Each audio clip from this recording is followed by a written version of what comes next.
Hello, I'm Isaac Hayes III, founder and CEO of Fanbase, and I'm here with a very important message. We are at a turning point in the Black community where we must have equity in the apps we use that scale to billions of dollars. But this time, we own the infrastructure, we own the culture, and we shape the future. And Fanbase is the future. Fanbase combines the free functionality of Instagram, TikTok, and YouTube into an all-in-one platform built for the evolution of social media and monetization. With over 1.4 million users, that's real proof that we are shifting the conversation of tech ownership and equity for creators. So right now, I want you to go to startengine.com/fanbase and invest today. The minimum to invest is $399. That gets you 60 shares of stock in Fanbase at $665 a share. This marks a turning point in Black ownership of social media. If we don't take this opportunity to own social media right now, we will always be customers to our own creations. And that can't go on. So once again, go to startengine.com/fanbase and invest today.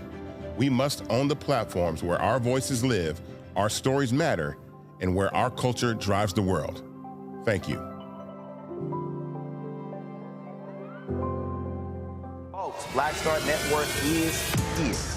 hold no punches. I'm real revolutionary right now. Support this man, Black Media. He makes sure that our stories are told.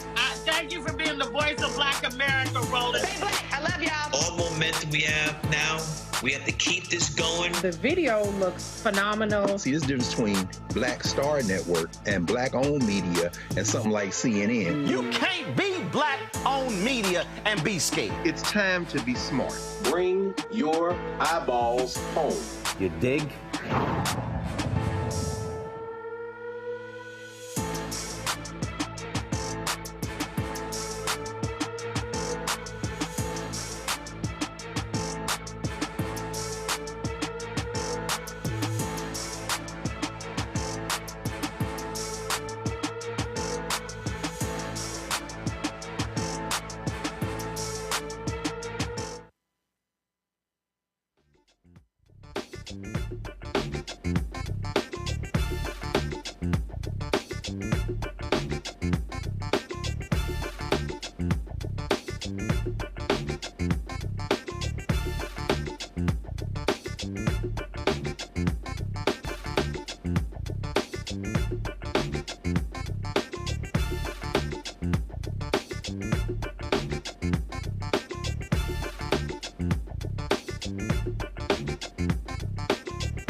All right, folks, today is Wednesday, October 15, 2025, coming up on Roland Martin Unfiltered, streaming live on the Black Star Network. Day 15, the government shutdown. The Senate has failed once again to reach a deal. Guess who's whining and complaining? House Speaker Mike Johnson. Congressman Joe Morrell and DNC Chair Ken Martin will be joining us on today's show.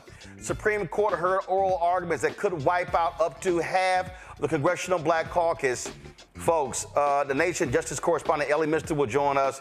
And hey, despite immaculate arguments from the NAACP Legal Defense Fund, Janae Nelson, looks like these conservative Supreme Court justices are going to gut the 1965 Voting Rights Act. Folks, this is real. Another candidate running for the Texas 18th Congressional District joins us. Amanda Edwards will be on the show. Of course, with the Voting Rights Act hanging in the balance, Black grassroots organizations are ramping up their efforts to protect our voting power. We'll talk with a Florida advocate who's working to get Black folks out to vote. Plus, this Afro Tech comes back to Houston. We'll be broadcasting live from there. We'll talk about the conference. Plus, this white influencer has a lot to say about racism in the country. Wait until he'll show you what he has to say. Packed show. It's time to bring the funk on Roland Martin Unfiltered on the Black Star Network. Let's go. He's got it. Whatever the miss, he's on it. Whatever it is, he's got the scoop, the fact, the find. And when it breaks, he's right on time and it's rolling. Best believe he's knowing. Putting it down from sports to news to politics.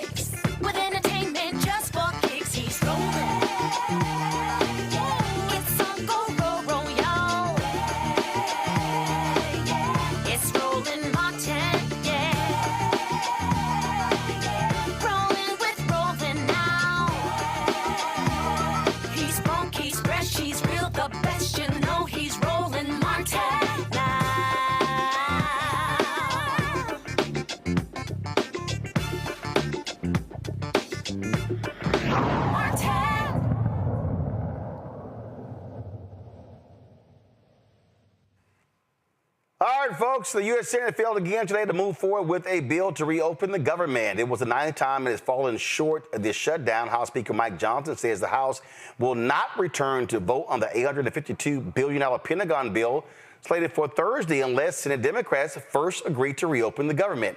Something tells me it has to do with Jeffrey Epstein as well. New York Representative Joe Morelli joins us right now. Glad to have you on the show, Congressman. I mean, let's just be real. Thank you. Let's just be real. Speaker Mike Johnson is scared to death of the Jeffrey Epstein files. He won't seat the Arizona Democrat who was elected there as well. And so what games is he playing here? This is not about, frankly, the budget where we stand. He is trying to protect Republicans from this very issue and using this government shutdown as cover. Yeah, there's no question. This is a really dark time in Washington. Not only the shutdown, but you're right, all the efforts to stop Adelita Grijalva from taking her seat in Arizona, which has now been several weeks since her election, so the people in that community don't have any representation, and that is to protect the president, apparently, from what's in the Epstein files. They keep saying nothing, but there's obviously something going on. And then you mentioned the Supreme Court oral arguments today that would basically has the potential of decimating what's left of the Voting Rights Act, and the committee that I'm the top Democrat on has oversight on federal elections. So I'm very, very concerned about that. It is, it seems surreal, but it's now becoming the new reality in Trump's Washington. And listen, earlier today, folks, let me know when y'all have the clip ready. The speaker was whining and complaining because a number of Democrats marched down to his office demanding that he seat this duly elected member of Congress. And forgive me if he sounded a bit like a hypocrite. Y'all roll this. Today, if it weren't for the bold leadership of President Trump helping us to protect our military, everyone needs to understand that 1.3 million active duty service members would be missing a paycheck. They'll get their check, thankfully, because President Trump has shown strong leadership. And under his direction, the Department of War has now redirected unspent funds to ensure that our troops are taken care of. And this is while Democrats are playing political games. Last night, they played some games. They stormed my office. Maybe you saw some of the video online that they themselves shared, or someone did. They berated a Capitol Police officer, screamed at him. He was just merely standing his post. Shows again their disdain for law enforcement, as we see all around the country, the Democrats and everyone in that party screaming, assaulting ICE officers. They did it right here in the Capitol last night. A few members of Congress went into the little foyer of my office and tore down a sign that I had up and just engaged in all sorts of political stunts and antics. They've been doing that every day now, and it shows their desperation. It also shows a very strong contrast between the party that is working for the people and trying to keep the government open and do the right thing, and the party that is engaging in all this nonsense. Congressman Morelli did this? Oh, my God, look at this. How dare you Democrats, express the First Amendment and you come down and you are, you're sitting here and you're making these demands and then we listened. Oh, my goodness. We listened to him say how they accosted Capitol Police, and oh my God, how bad this is. I'm sorry, is this not the same speaker that has refused to actually post a plaque that was passed by members of Congress to honor the Capitol Police? Oh, I'm sorry. This is January 6th. So forgive me if it's, oh my goodness, how dare they? This is just so wrong what they're doing when that happened on January 6th. Yeah, this is the height of cynicism, hypocrisy. Look, in truth, the Speaker has sold out the interests of the American people, protecting the Congress as a separate institution. He's really become simply just an employee of Donald Trump. He doesn't do anything without the blessing of the president.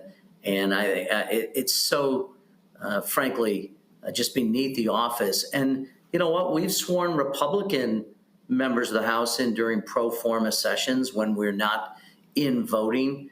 And the speaker knows that very well, and yet he continues to thwart the will of the people in Arizona who elected Representative-elect Grijalva. It is disgraceful, and to your point, I mean, we have a federal law. It's not just a suggestion. A federal law that a plaque be installed in the Capitol honoring the brave men and women, not only of the Capitol Police Force, but the National Guard and all who responded on January 6, 2021, when President Trump attempted an overthrow of the United States government. And, I know everybody wants to whitewash it on the Republican side, and the president wants to pretend it didn't happen. But where's Mike Johnson there? Where's Mike Johnson in upholding the law and protecting the interests of law enforcement? It's disgraceful, but I've come to expect it because he in the long line of speakers is the first to not demonstrate any independence, not to hold in high regard the institution of Congress, which is the direct will of the people. I mean, we run every other year. The House of Representatives was established by the framers to be the closest voice to the people, and he is doing things that will take decades, if not longer, to repair the institution of the United States Congress. It is a sad and dark day here in Washington. You see them all of a sudden talking about the moving over of resources and things along those lines. This is, though, all about health care. And I find it amazing to listen to Speaker Johnson as well as the twice impeached, criminally convicted felon-in-chief Donald Trump talk about their love of the military when they are also gutting the Department of Veteran Affairs and the health of even veterans. So not just non-veterans in this country, they're screwing everybody when it comes to health care. Yeah, I mean, they have no plan on health care. All they know is that they want to take money out of Medicaid and Medicare, all in service of giving huge tax breaks to millionaires and billionaires. So they keep helping their friends and taking services away from people who desperately need it. I was at the dry cleaners the other day back in Rochester. A woman who's working said to me, I will not be able to afford health insurance if these subsidies aren't preserved. I don't know what I'm going to do. It's thousands of dollars more, and I'm working every day, but I can't afford this. I mean, that's repeated by the tens of thousands in New York alone, 150,000 in New York, millions across the country. When did we get to a point where the United States government decides to turn its back on people who desperately need essential services, all to give it to billionaires who don't need it and, frankly, have so much money they're not even going to realize the benefits they get? That's how crazy this is. But that's what the Republican Party has become, literally a shill for billionaires and turning its back on American citizens. So much for life, liberty, and the pursuit of happiness. They don't believe any of that. And I was commenting today, you mentioned the Supreme Court decision. Etched into the granite of the Supreme Court building is equal justice under law. Right. But there's scaffolding, so you can't see the engraved words. And in some ways, such a perfect metaphor for what's going on as the Supreme Court continues to chisel away at equal justice under law and is going to deny millions of people representation in the House of Representatives. It is such a disgrace. And you could tell from the oral arguments, they're prepared to cut out Section 2, which is the last remaining part of the Voting Rights Act and has allowed for representation of Black and brown Americans that never existed before. This is tragic. And as I say, I am so fearful for our republic, so fearful of this democracy, so fearful for all the gains we've made. We haven't gone nearly far enough, but we have made gains in the last 60 years, and they threaten to be wiped out by this ridiculous argument that the Equal Protection Clause doesn't allow us to take into consideration race when it comes to people's opportunity to access and vote for people that they think will represent them. It's literally like Alice in Wonderland. What's up is down, what's in is out. It's hard to sort of process any longer. I have, of course, been trying to raise awareness of this issue, been making it perfectly clear to people that this court case today, the one out of Louisiana, it could do massive, massive damage to Black political rights in this country, especially in the South. And I sit here, and as I think about that, I think about this right here. at least go to my iPad, that farewell address by George H. White on January 29th, 1901, when he was the last remaining African-American in Congress. And after you had the election of 1876, the Great Compromise of 1877. You saw the rollback of the 1875 Civil Rights Law. You saw Plessy versus Ferguson. You saw an absolute attack on black representation. And unfortunately, Congressman Morelli, we are going back to that. I wrote a book called White Fear. And what these Republicans are doing, they are angry about black success. They are angry about what we're seeing, and what they want to suggest is somehow, oh no, we don't have to look at race. When the fact of the matter is they're using race to draw these so-called partisan gerrymandering, and this goes beyond Congress. This is going to impact black elected officials, Congress, state houses, county government, city government, school districts. This is going to wipe out 60 years of American progress in politics if they rule based upon how they raise the questions today.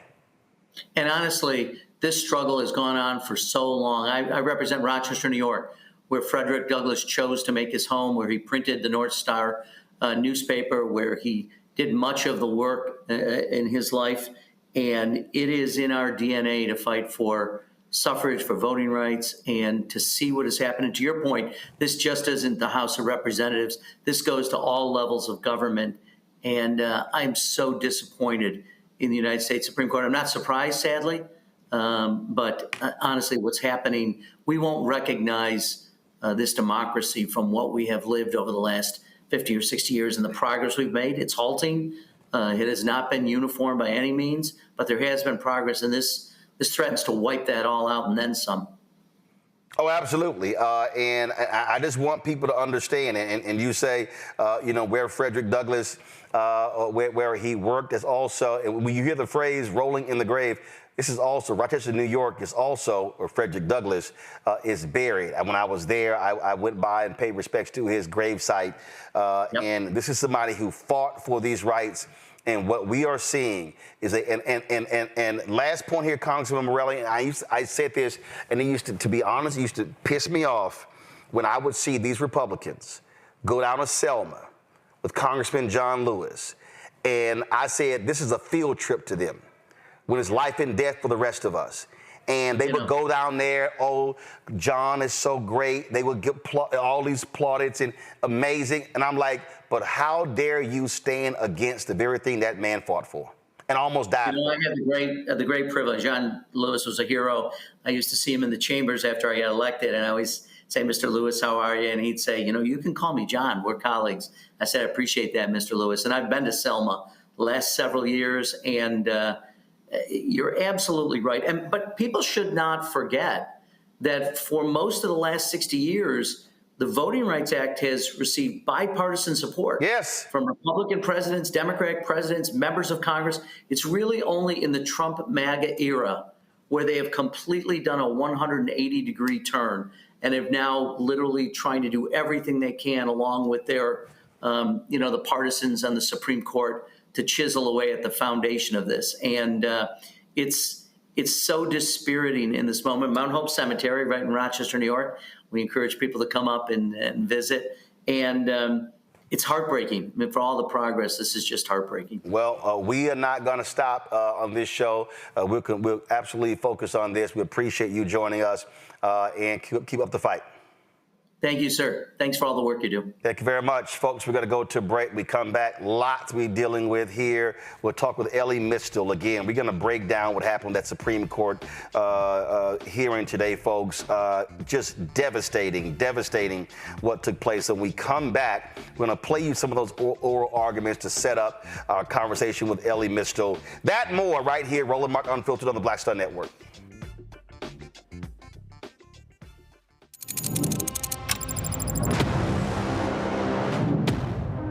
Afro Tech, it's a lot of beauty, a lot of brilliance, a lot of intellect, a lot of innovation.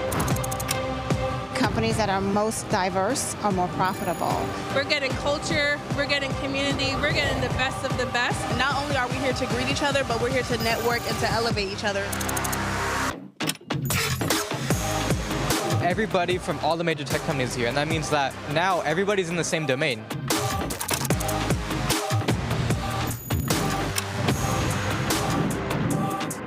This is the premier event every year. This is really where we could take off. You can go fast by yourself, but we go farther together. This is where you're supposed to be.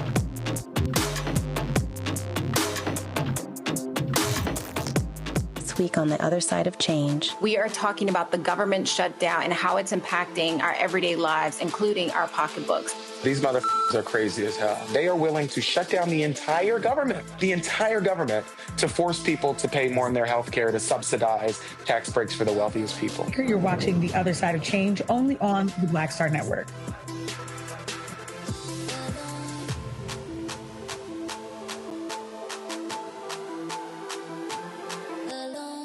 This is Essence Atkins. Mr. Love King of R&B, Raheem Devon. It's me, Sherry Shepard, and you know what you're watching. You're watching Roland Martin, Unfiltered.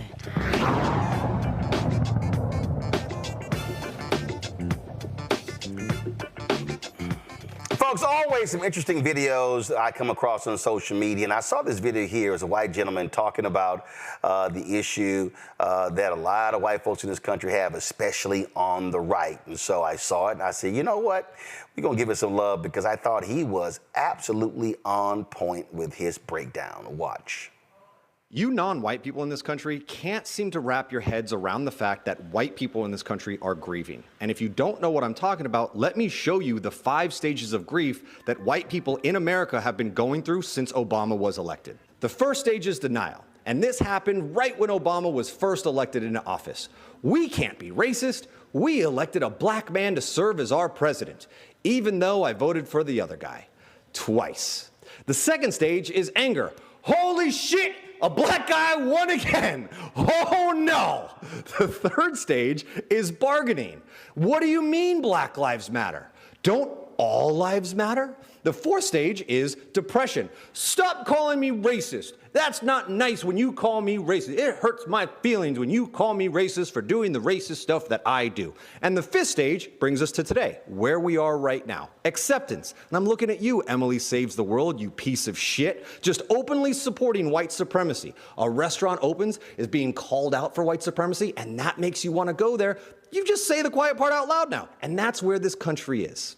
If it's not grief that white supremacists are experiencing, what else do you call it? I have lived as a straight white male for 39 years in Los Angeles, and I have never seen so many sad boys in my entire fucking life. And now, we're just saying the quiet parts out loud, aren't we? We are just okay with the way the world is, with these ignorant, stupid fucking white people just putting their racism on display. Let me tell you something as a straight white male. If you are a straight white male in this country and you can't get a girlfriend, you can't get a job, you can't pay your bills, you have nobody to blame but yourself. This fucking country was built for you, you fucking loser. And I don't care what state you live in. I know that you people in Arkansas and Alabama have the worst fucking education system in the entire country. But you know what? People in other countries will literally swim here to get half the opportunity that you, a straight white person in this country, have. They will fucking fight tooth and nail. They will leave their friends, their family, everything that they know behind just to survive. And you have nothing but time to make excuses and feel disenfranchised by trans people in your sports, by fucking minorities taking jobs that you would never even fucking apply to. Grow the fuck up. Grow a pair of fucking balls. I'm not here for your comments if you disagree with me. I don't give a fuck about your engagement. I'm right, you're wrong. Go fuck yourself. Wow. He was to the point. Now, you may say, man, Ro, you actually played that? Because I need y'all to understand something. What we dealing with right here, y'all, I wrote a whole book on this. Did I not? What have I been saying since 2009? That we're living in this stage of white fear. That there are people in this country, there are white people in this country who are scared to death of the browning of America. And all that psycho bullshit after Obama got elected, we're moving to a post-racial America. I hated that crap when I was on CNN. I was like, no, we're not. Who the hell is saying that? Because wasn't no black people saying it. And so you need to understand all these things that you're seeing, this is what it's all about. So for instance, when we were watching, I saw another video, all this stuff with ICE, how they're attacking black people and brown people, slamming folks on the ground or whatever, their mistreatment. You know, some folks are tired of this. And this Caribbean sister from New York City, all I'm saying is she brought the level of energy that all of us actually feels when it comes to these folks. So let me give a shout out to the person who shot this. But I'm telling y'all, this was on point. You can go to jail for that. For what? What's going on here? I didn't touch you. What's going on? What are you guys doing? Somebody please make sure. Yes, you do. She just told you got to come back to court. What's wrong with you guys? Let me just get a paperwork. We're just trying to confirm. So back up, at least give him space. You could do what you do, but just give him space. We're trying to talk to him, but you guys I can't. No, I don't know what you want. Okay, that one works. What are you guys doing? What's wrong with you guys? That is working, man. All right, sir, so don't get detained by immigration. Why? Tell him why. You gotta go check that first. Check if everything comes out good, and we'll call you back. First, you like it, I come back. Now go check it out. Bitch, you stupid bitch. That's why y'all, you're a bunch of fucking criminals. I wish you would. I wish the fuck you would. Yes, the fuck we his family. Y'all a bunch of big pussies. Don't tell me to calm the fuck down. Who the fuck is you? We don't like none of you. You okay? No, how can I be okay? You okay? Are you okay? Are you okay? I look like I'm okay? Don't come up in my face here because I hit hard. Fuck wrong with y'all. Try it. I wish you would. Try it. You try me and see what the fuck happened. Nigga, we angry. All of us angry out here. So don't think it's y'all alone. Get out of here. Who you telling get out of here? Why you telling me get out of here? You asked me a question and I'm answering you. Get out of here. Man. Fuck wrong with you?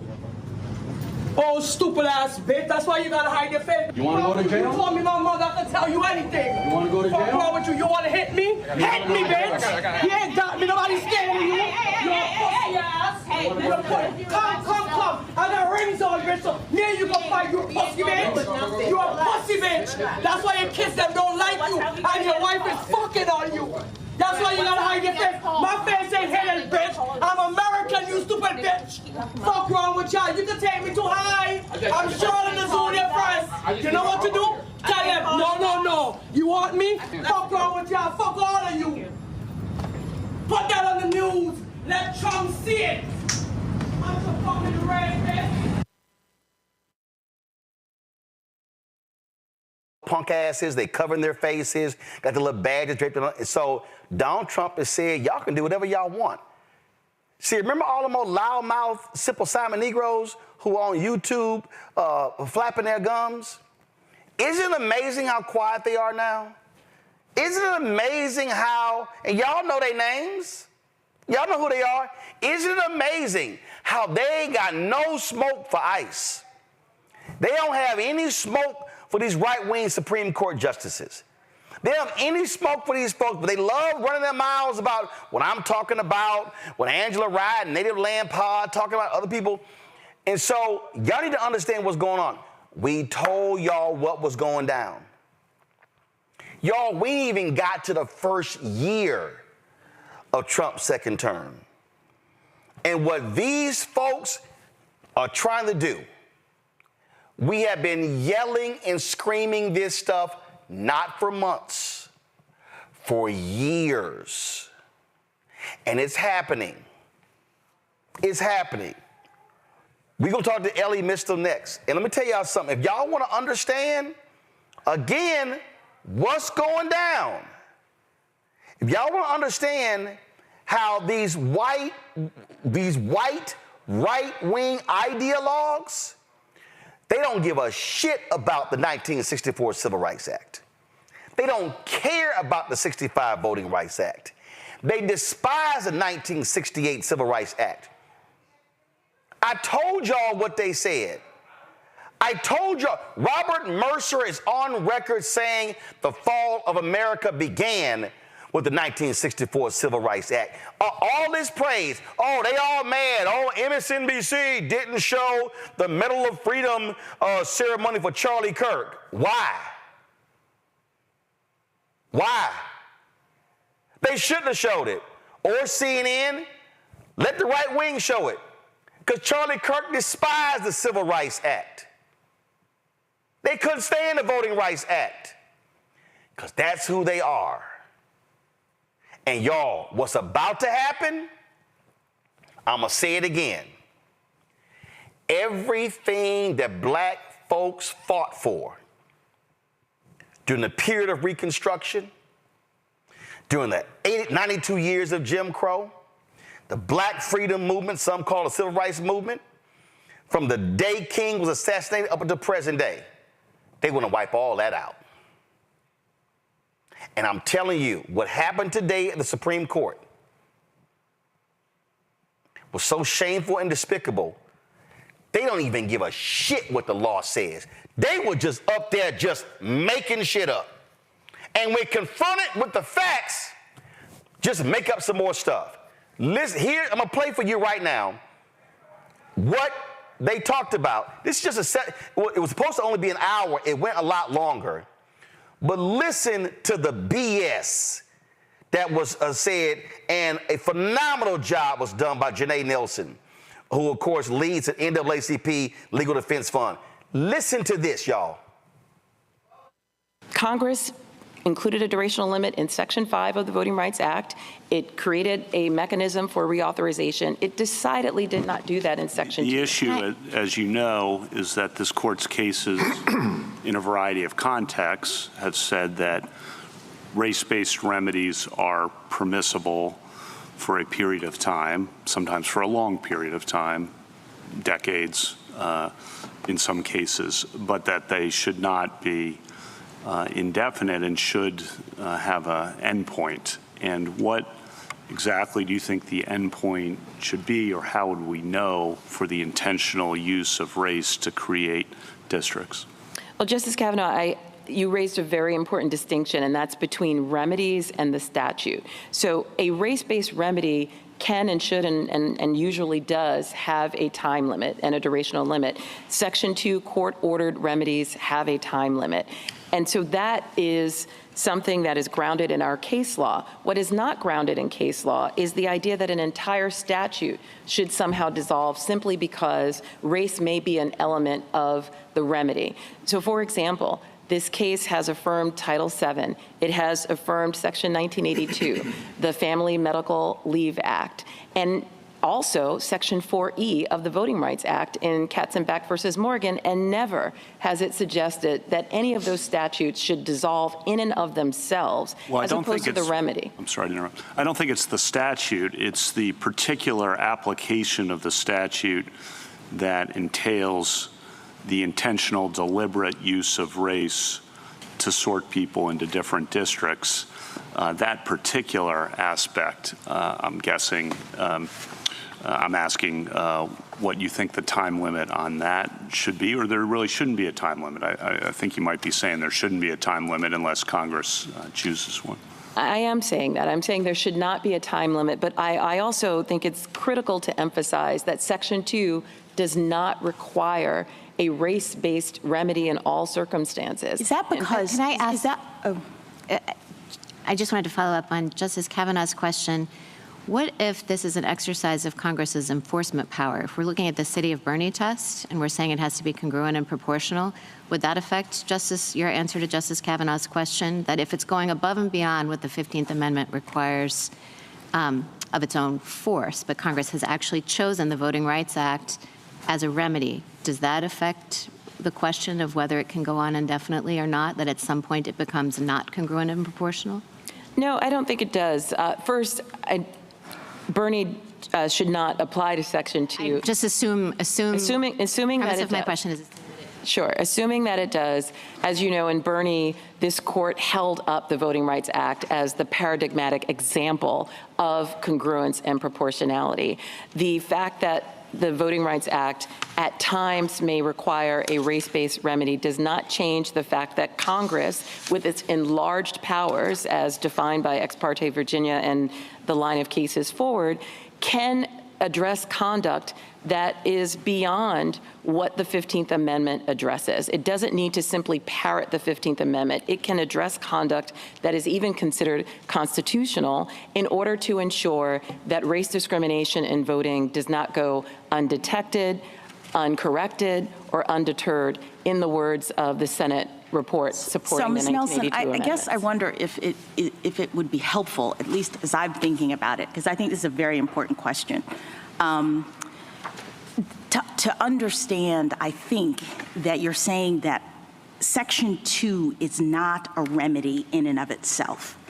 It is the mechanism by which the law determines whether a remedy is necessary.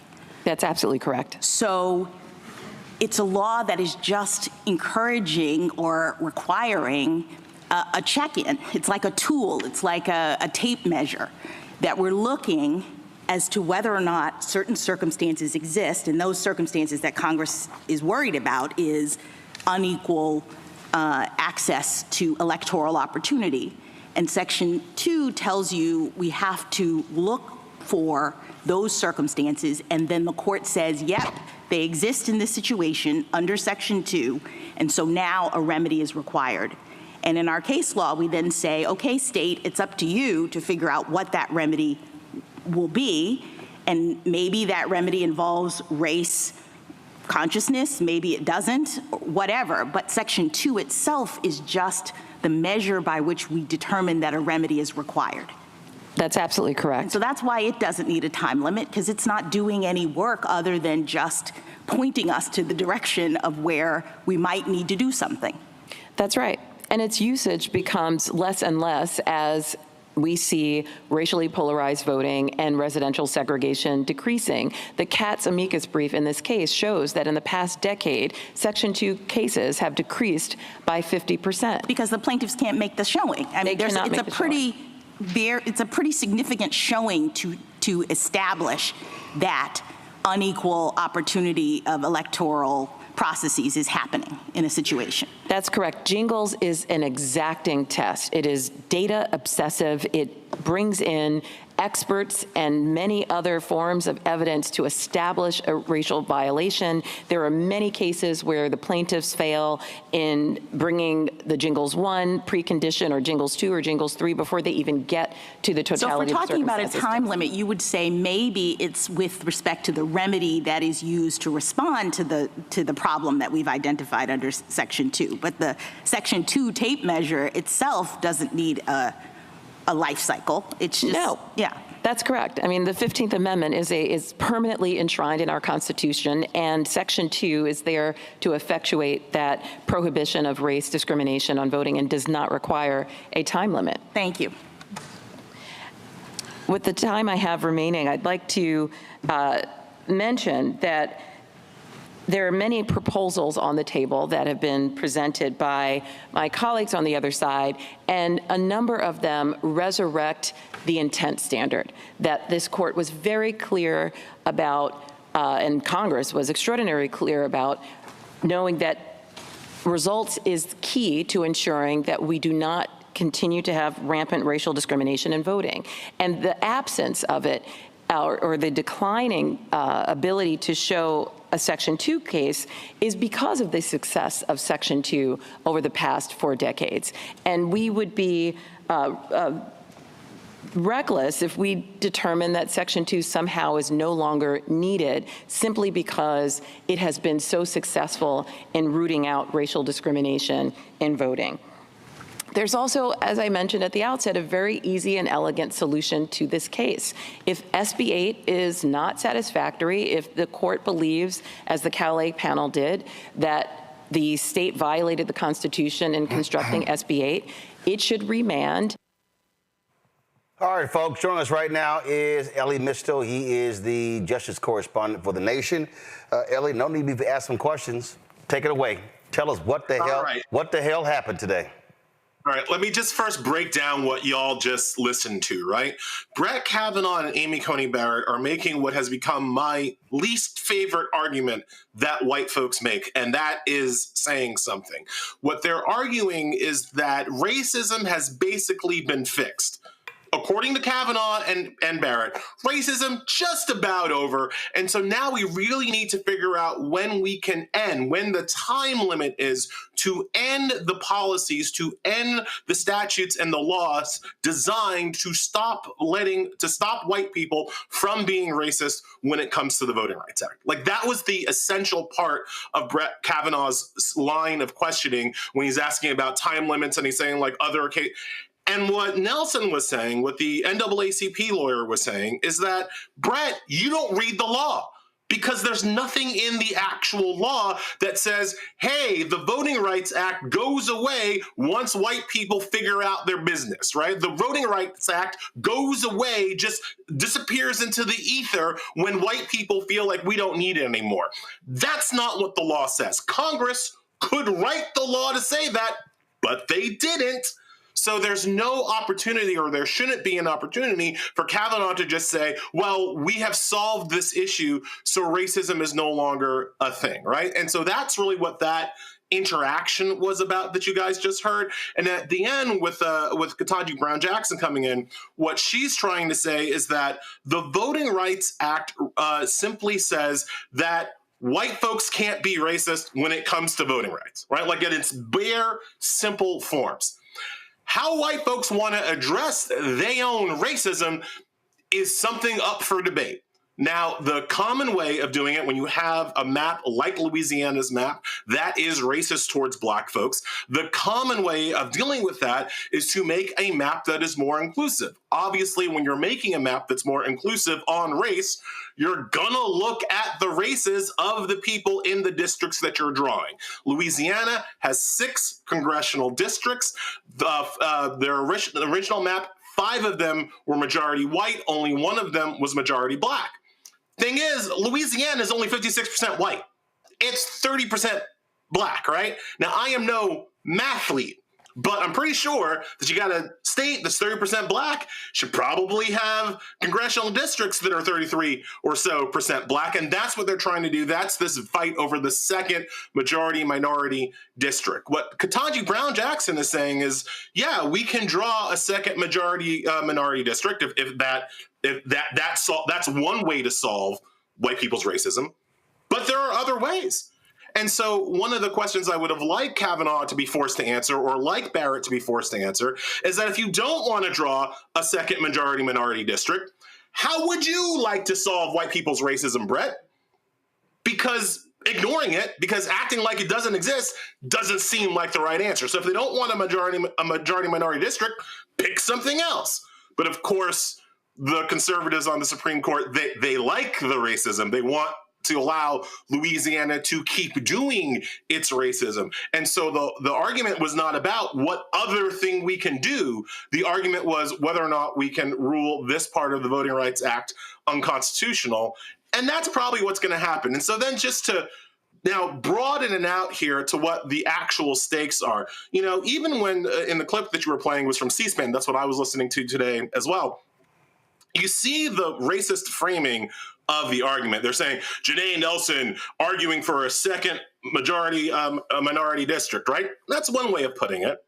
Another way of putting it is that Janae Nelson was arguing against white people being able to overrepresent themselves in Congress, right? Again, second majority-minority district, that's one solution. But the key problem is that Louisiana is 56% white and controls 83% of the congressional seats. That's the problem. So white folks were arguing that they deserved overrepresentation in Congress, and Janae Nelson was arguing against that. Now, she's most likely going to lose this case. I think even from the clips you saw that Kavanaugh was not on board, Barrett's not on board. You didn't play anything from Alito or Roberts, but they're also not on, you know, this is going to be a 6-3 case. When that happens, one thing will immediately happen. Louisiana, which currently, because the court forced them to have a map with 4 white districts and 2 black districts, that immediately goes back to 5-1. And so that's immediately one seat in the upcoming midterm elections that flips from Democrat to Republican. This was a story here, Elie, that was in the New York Times that said the Supreme Court case that could hand the House to Republicans. And this is what it said. It said, current map, Democrats hold 24 seats. Plausible redistricting scenario, Republicans gain 12. That means that they take half of those seats. I've seen others that say they could snatch 19, 20. And those are black people. So we're talking about right now, if you add in the 18th Congressional District in Houston, which is vacant because of the death of Congressman Sylvester Turner, there are 62 members of the CBC. We're talking about, I've seen some estimates that say half of the CBC could get wiped out. So we're talking about as many as 30 seats, and the Republicans will draw this. Will they, like, you look at this map right here, go back. So you see right here, Benny Thompson, this is Mississippi right here. They gonna draw this sucker to say, we gonna wipe out his seat. They could wipe out the seat in Louisiana. You look at the 2 seats in Alabama, Terry Sewell and Shamari Figures. They could say, you know, damn that, we gonna wipe those two under the guise of political gerrymandering. You look at that seat, you look at in Georgia, though, we gonna wipe that sucker out as well. Look at Florida. Oh, guess what? Congressman Jim Clyburn, kiss your seat goodbye in South Carolina. Look at those seats in North Carolina. Right now, you've got Congresswoman Alma Adams, you got Congressman Don Davis. They're gonna wipe out, boom, right here, Don Davis's seat. And so they're gonna say, oh no, we're not wiping out black seats. We are redistricting according to our red state, and that means black people, bye-bye. Some of y'all Latinos, bye-bye. Here's another lie that was really important to the white people's argument at the court today. There was, as you pointed out, the white argument is that we don't care about race. We're just redistricting based on party, that you can redistrict based on party affiliation to essentially make seats more safe for Republicans. And we don't know nothing about no black people. We're just doing it on Democrat-Republican basis, right? And so one of the counter arguments to that, the Solicitor General of Louisiana argued in open court that if Louisiana didn't know the race of the people in the state, they would have drawn the maps in exactly the same way because they were just trying to break up Democratic districts, not break up black districts. But here's the problem with that argument, and it was brought up in court as a counter to the Louisiana guy. White Democrats do not vote for black candidates. They just don't. They don't in Louisiana. They don't across the South. So even if you take a district and you fill it with Democrats of mixed race, if that district is not majority black, it is unlikely that a black candidate will actually be able to win that district, even if it's a majority Democratic district, right? So it's unless it's a majority minority district, it is much more difficult for a black person to win that district because white Democrats, as Martin Luther King might have pointed out, are not willing to vote for black candidates, even when those black candidates are Democrats and it's a Democratic district. So you kind of can't do what Louisiana wants to do unless you are, quite frankly, just looking at the race of the people in your state. And that was the other kind of big ticket lie that was just driven through the Supreme Court arguments today. This idea that Louisiana is acting in some kind of colorblind way doesn't pass its first test with reality. So what the Supreme Court was essentially saying is that white folks can look at race when they are trying to be racist to black people. But black folks are not allowed to look at race when they are trying to counteract the racism of the white districts. And again, as you are pointing out with your maps, this has huge political implications for even the upcoming midterms. You brought out the thing with 12. I've also seen the analysts that say 19. Of the 62 members in the CBC, I think only 17 are protected in majority minority districts. So you say that you can't have essentially majority minority districts anymore, which is one possible outcome of this case. And you could see redistricting, as you say, Clyburn, you name Benny Thompson, you could see redistricting across the South that makes it significantly difficult for a black person to get elected in the South, which is exactly what they want. And here's what was crazy. This was one of the stories about these plaintiffs who filed the lawsuit. It said none of the plaintiffs testified at a 3-day trial in federal court, according to transcripts. The legal briefs list their names, but say nothing about their lives. Come on, guys, get on the iPad. Nothing about their lives or the reasons each chose to participate in the case, aside from assertions that each, quote, suffered unlawful intentional discrimination based on race. We call bullshit, Elie. Bottom line is, all these conservatives did was went and found them some white people to put their name on a lawsuit because the whole goal was we want to get rid of these black congressional seats and put in more white Republicans.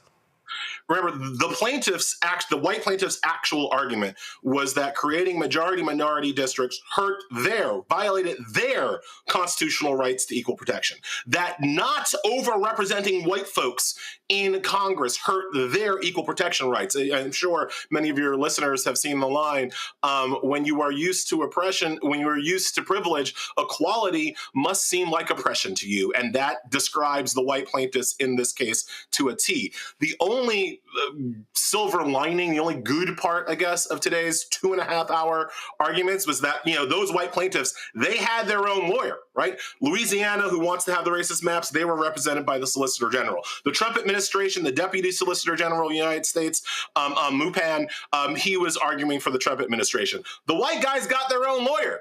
Some Harvard grad from Kansas City. And boy, I believe the scientific term, Roland, is that he got dog walked by the liberal justices. And it was 15 minutes, and it was kind of awesome because usually especially when the liberal women are like really going in on a man, usually one of the white guys on the Supreme Court, they kind of throw their brother a rope, right? Throw him a lifeline. Man, even the white justices on that one just shut up, just didn't say nothing, just let that guy get got by the liberal women for 15 entire minutes. It was the best part of the hearing.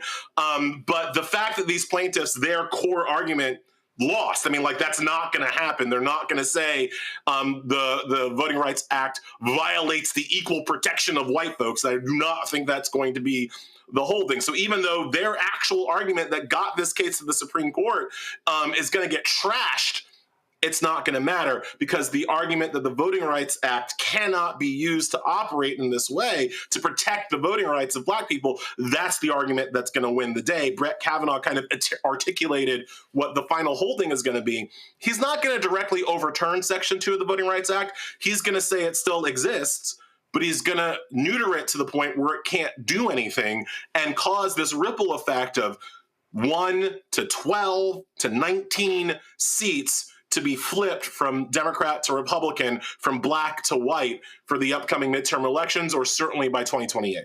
See, here's another mistake that the Dems, I don't understand. I saw this in Texas. Okay, they had a rally outside the Supreme Court today. And, okay, the LDF had these signs made up. And this is the problem, Elie. Go to my iPad. They had these signs said, fight for fair maps. No, drop the lower third. Fight for fair maps. Elie, that's the wrong fucking argument. It's the wrong fucking argument. The issue is not fair maps. If you use fair maps argument, you can do, the Supreme Court has said political gerrymandering is allowed. This is about ending racist maps. You have to keep the language right. It's about ending racist maps. And again, it's about stopping white folks from over-representing themselves. One of the things, and you and I have talked about this before, but one of the real mental issues that I've found with many white folks in this nation is that they think they own the place. they think there are more of them than there are. Yeah. Because they don't see us, because we are invisible to them, because we all look the same to them.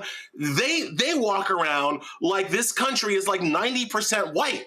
And when they see on TV, when they see Congress, which is, I think, like 80% white, when they see the Senate, which is, 90% white, they think that that is representative, and they see the Supreme Court that's, 92% white, they think that that is representative of how many white people are in this country. And it's just not. They are in a bare, slim majority, a majority that they are losing every day. That's one of the reasons why we have Trump in the first place, because they're scared about losing that majority. But again, in a state like Louisiana, it's only 56% white. It's only 56% white.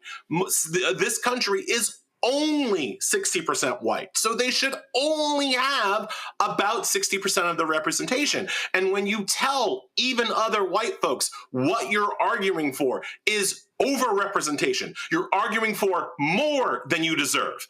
Some of them, that hits differently. Some of them, they get that a little bit differently. It happened at the court this morning when the Louisiana lawyer was like, these black people, they came in and they were asking for an extra district. And Ketanji Brown Jackson was like, no, they were not. Black folks are not asking for anything extra.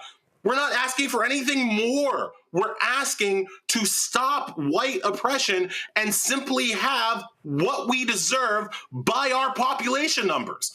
We're asking to be treated like 5/5 of a person instead of 3/5 of a person. Not more, not 7/5 like the white folks want. We just want what we already should have been given, which is the right to one person, one vote. It's white folks that want more than that. But our messaging, as you're pointing out, Roland, it's never that. It's never focused on the white need to overrepresent themselves. It's always focused on these more gentler phrases like fairness or justice or equity. And like, no, that's not even what people are asking for. I'm not asking for equal representation with white folks. I just want the same. Yep. Right?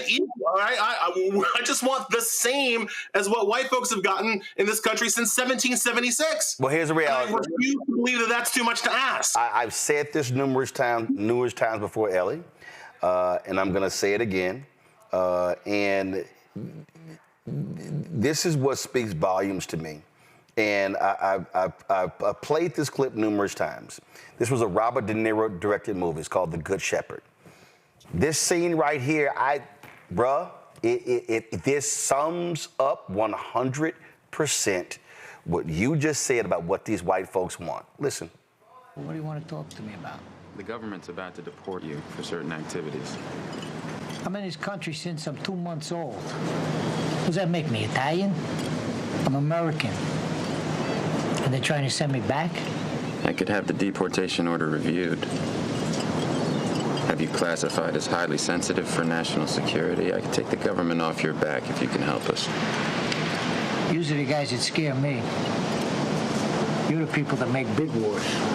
No, we make sure the wars are small ones, Mr. Palm. Let me ask you something. We Italians, we got our families and we got the church. The Irish, they have the homeland. The Jews, their tradition. Even the niggers, they got their music. What about you people, Mr. Carlson? What do you have? The United States of America. The rest of you are just visiting.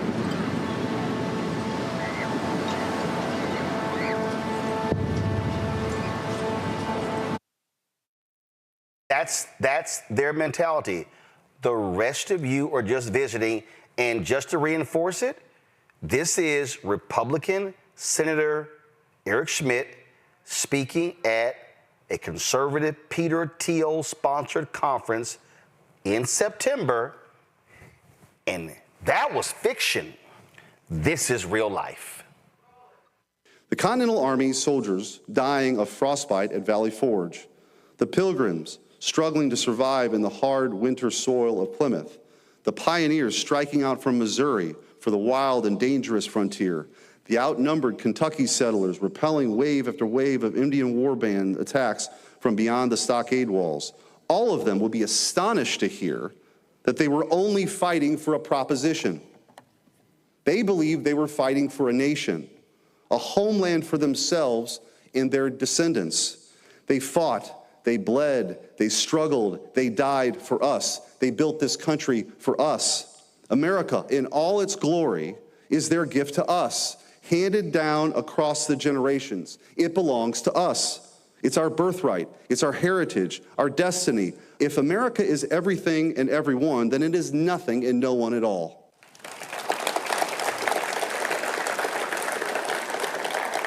When they tear down our statues and monuments, mock our history, and insult our traditions, they're attacking our future as well as our past.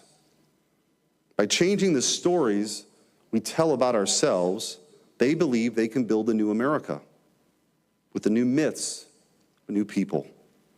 But America doesn't belong to them. It belongs to us. It's our home. It's a heritage entrusted to us by our ancestors. It's a way of life that is ours and only ours. If we disappear, then America too will cease to exist.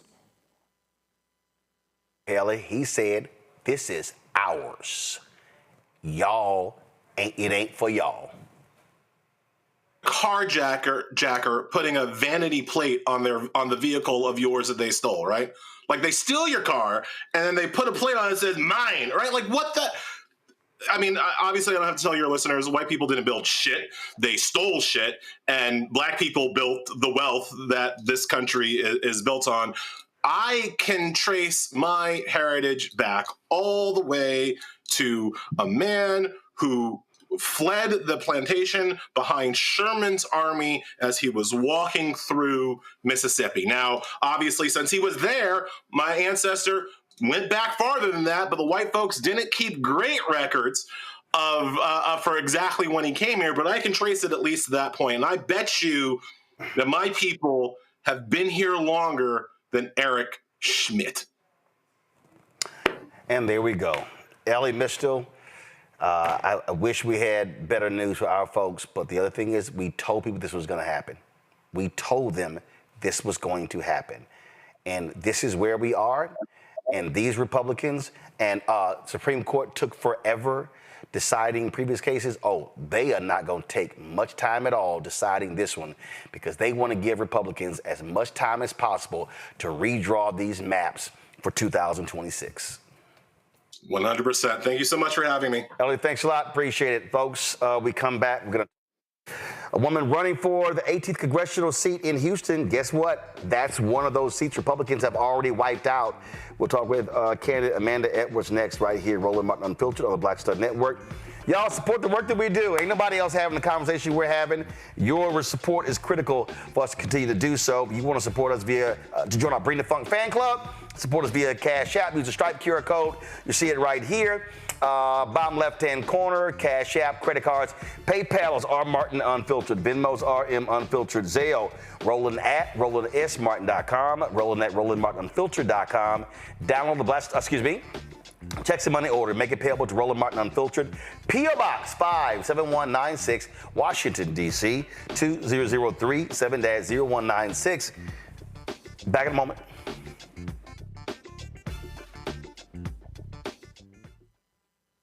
If in this country right now, you have people get up in the morning and the only thing they can think about is how many people they can hurt, and they got the power, that's the time for mourning.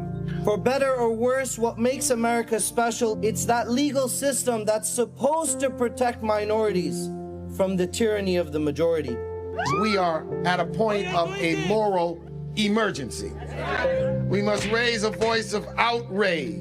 We must raise a voice of compassion. And we must raise a voice of unity. We are not in a crisis of party versus party. We are in a crisis of civilization, a human rights crisis, and a crisis of democracy itself. And guess what? You've been chosen to make sure that those that would destroy, those that would hate, don't have the final say, and they don't ultimately win. Hey, what's up? It's Sammy Roman. Hey, it's John Murray, the executive producer of the new Sherry Shepherd Talk Show. It's me, Sherry Shepherd, and you know what you're watching, Roland Martin, Unfiltered.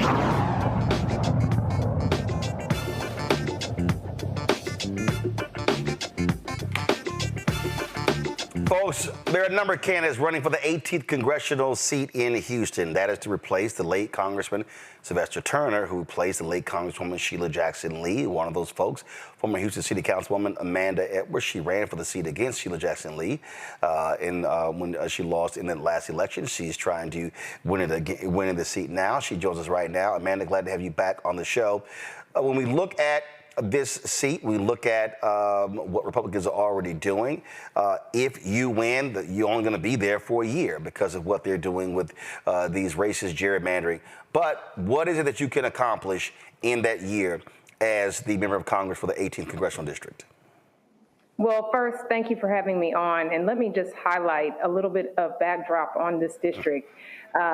When you count the time from when Congresswoman Sheila Jackson Lee got sick and passed away, Congressman Turner passing away, and the fact that our governor chose to play politics with people's lives by refraining and declining to call the special election in a timely fashion, and then the fact that there will likely be a runoff, we are facing a period of probably 18 months where this district, these 789,000 people, have had no voice, no vote, no one to advocate for federal funding on their behalf because there is no voting member. So in that time, things like the Big Beautiful Bill got to pass. On the first round, of course, it passed by a margin of 1 vote. You now see the redistricting taking place when we had no voting member. And this community is reeling. It's reeling from the fact that they've had taxation with no representation and the fact that they haven't had the resources coming in that ought to, and that the policies that have been pushed have been counter to their interests. For example, with the Big Beautiful Bill, it cut $900 billion from Medicaid and $300 billion from SNAP. The 18th Congressional District has a disproportionately higher number of people who consume those benefits. And so they are now stripping away those social safety nets. So one of the things I think is going to be a priority is to bring back funding for the district that hasn't had its voting member. One of the places and spaces where I think there can be some common ground starts with things like the fact that we're in hurricane season, and we need those infrastructure dollars, and we need to keep residents safe. I always say we cannot stop the rain from falling, but we can be prepared to catch it when it does, and that means making the requisite investments in infrastructure before there is some type of catastrophe like a Harvey event. Well, so when we talk about, I mean, obviously, Republicans control the House, and so what will be your priorities? What will be your top 2 to 3 issues that you want to deliver on for the district? Yeah, so I mentioned one, which is that's the space and place. I think if there were ever a place where there to be some common ground, I haven't met a Republican or a Democrat that likes to flood. If there could be some common ground, I think infrastructure and disaster recovery is that space. We've heard our president who has talked about gutting FEMA. He's talked about wanting to do away with federal funding of disaster recovery. And, you know, when you have states like California, Texas, Louisiana, New York, and Florida, for example, that are now on the brink of insurance crises because of the fact that we have these catastrophes, and that you undermine the ability for there to be federal support to come in. I think that would be another space and place where there could be potential address on a bipartisan level. In addition, it's the subject of the, of course, government shutdown, but it needs to be addressed, and that is healthcare. We are moving in the wrong direction, and this is the basis for the shutdown. Is we need more affordable access to healthcare, period. And so that is what I know right now is part of the shutdown, but it will be one of my priorities. I think a lot of what has happened since the Affordable Care Act initially got passed in the Obama administration, it did not progress in the ways that people expected or it should have, because all of the litigation that immediately ensued once that legislation was passed. But we've got to continue to build upon it, because this can have the impact of really compromising people's lives. When I was growing up, my father was diagnosed with something called multiple myeloma, which is a very aggressive form of cancer. It took his life when I was a teenager, but I remember asking my father, what would happen if the insurance company, what if they said no to the life-saving treatments that he needed? And I'll never forget his responses. He would always just look at me and say, well, we would just have to figure something else out. And I think we've got to get to a space and place where we think about the lives that are hanging in the balance of the decisions we make, the systems we create, and the people that are impacted by our government. And right now, we're not doing a very good job of that. And there are people whose lives are lying in a balance and who are not going to be able to access health care and the very basics in society, given these cuts with the big, beautiful bill and beyond. Healthcare obviously is one issue. Economics is another. So what can you do to drive economic development to this district in the year that you will serve in that position? Because if you win, you would get sworn in January, and the next Congress wouldn't end until the following January. Yes, one of the things that I think was a noteworthy example in terms of economic opportunity stems from small businesses. Back in Houston, we love to talk about how Houston is the most diverse city in the nation. And as a result of that, I asked the question one day, what good is it to be the most diverse if we're not solving the challenges that our diverse communities face? And in particular, when we look at our small businesses, the statistics are staggering. At that time, it was a few years back, white-owned businesses were at $225 billion in sales and receipts, and black-owned businesses were only at $3.3 billion. And it's not because we don't have storefronts. It's not because we don't have entrepreneurs. It's because we don't have intentionality and policy that really promotes equity in our community. One of the things that happened during the pandemic, when you saw those PPP loans get distributed, initial round, it went out to a lot of the traditional banking institutions with whom a lot of our mom and pop shops of color did not have strong relationships and were not prioritized. And you saw black and brown businesses shutting down left and right. And so what they did on the second round is something I think can be done now, which is to start shifting dollars into the hands of CDFIs, community development financial institutions, that lend at much greater rates than some of the traditional banking institutions. I think we can start making an effort to do that to help support push for equity. I know this is a dangerous word in the Trump era, but it should not be. And ultimately, we've got to create a community where people have the opportunity to thrive and create jobs for their community and support their families. Last question, as it relates to, again, in this particular position. And I tell people all the time, the member of Congress, yes, you're operating on a national level, but you're also working on a constituent level, dealing with your constituents, servicing those people as well. So when you look at on the national level, what can you do? Is there anything that you have your sights set on that you want to be able to accomplish in the year that you would have this position? Absolutely. I mentioned to you that there is an insurance crisis brewing in concert with the disasters that take place. People can't get policies. You saw what was happening in California when people's houses were burning to the ground and they are getting dropped from their insurance. In Texas, the same thing is happening. People can't get insurance coverage.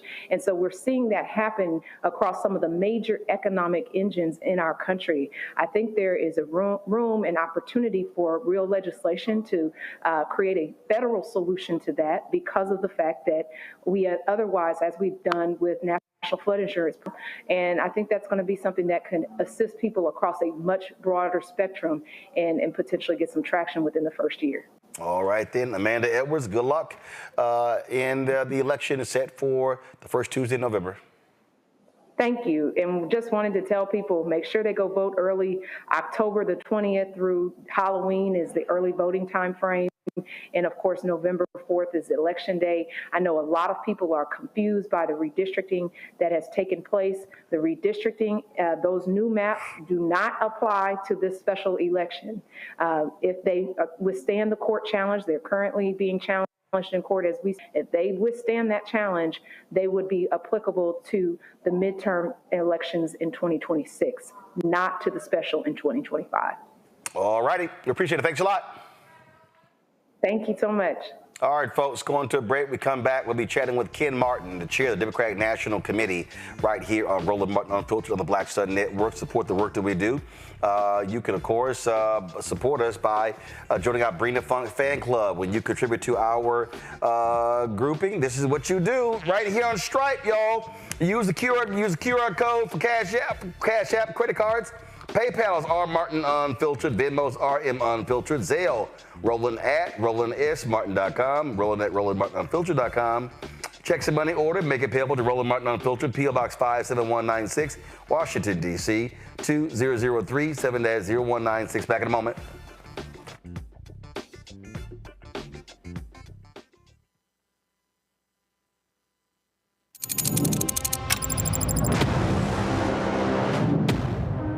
Afro Tech, it's a lot of beauty, a lot of brilliance, a lot of intellect, a lot of innovation. Companies that are most diverse are more profitable. We're getting culture, we're getting community, we're getting the best of the best. Not only are we here to greet each other, but we're here to network and to elevate each other. Everybody from all the major tech companies here, and that means that now everybody's in the same domain.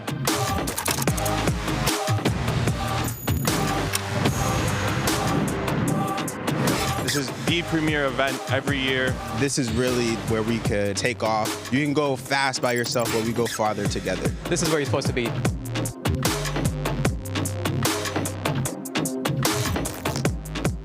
Said the quiet part out loud. Black votes are a threat, so they erased them. After the Supreme Court gutted the Voting Rights Act in 2013, Republican legislatures moved fast. New voter ID laws, polling place shutdowns, purges of black voters from the rolls. Trump's Justice Department didn't stop it, they joined in. In 2018, his DOJ backed Ohio's voter purge system, a scheme that disproportionately erased black voters. Their goal, erase black votes and political power. Yeah, that happened. These are the kinds of stories that we cover every day on Roland Martin Unfiltered. Subscribe on YouTube and download the Black Star Network app. Support fact-based independent journalism that centers African Americans and the issues that matter to our community.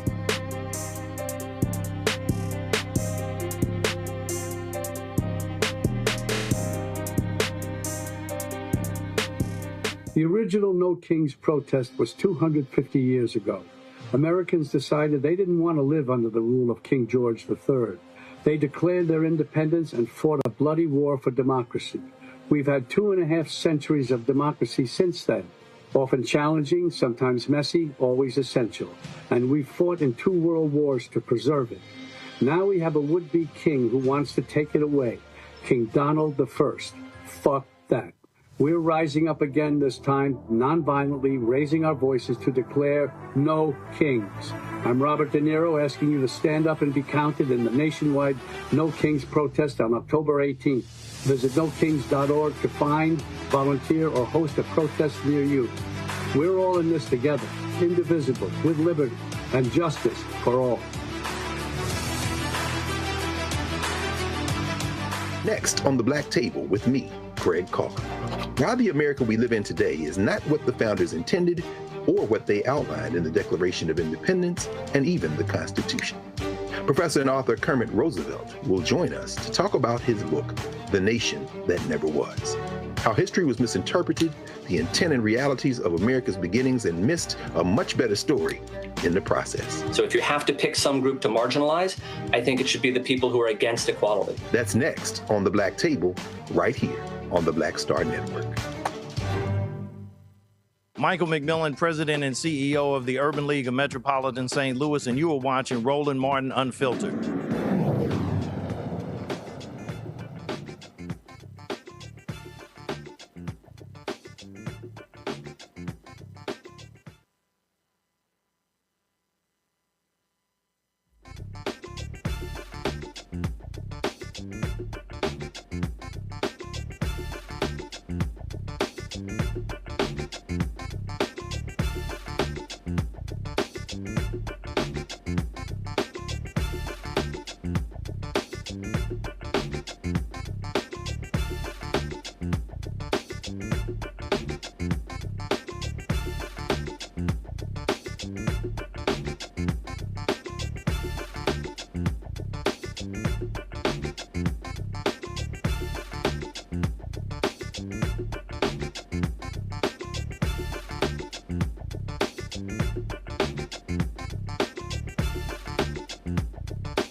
Folks, with the attack on black voting rights, black grassroots organizations are doing all they can to protect our voting power.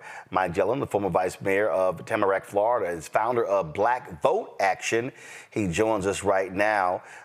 Mike, you see what's happening there. We see what's happening in Florida. We see the attacks where Ron DeSantis has wiped out a congressional seat. We see you got a gubernatorial election going on in Florida coming up soon. And the bottom line is this used to be a battleground state. And we've seen black participation drop off the map in addition to Democratic participation.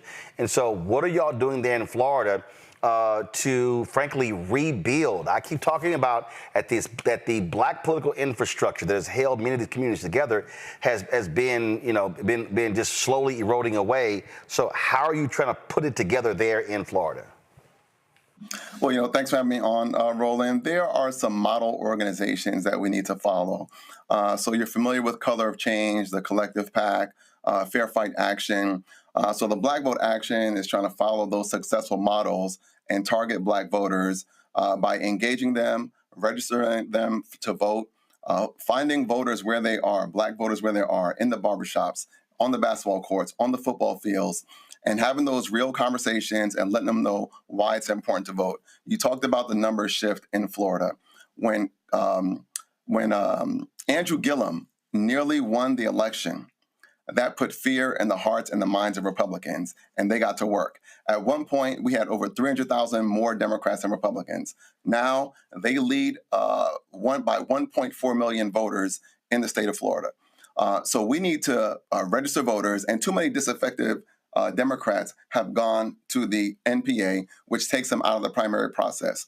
So we need to re-engage voters, black voters, let them know why it's important to register as a Democrat, even though we've had some dissatisfaction with them, and then have an organized and collective effort to make sure that the right candidates get into office that are going to promote policies that impact black individuals and others, including the Second Chance Act. All right, so I think the point there, I think that actually has to be flipped. Here's what I mean.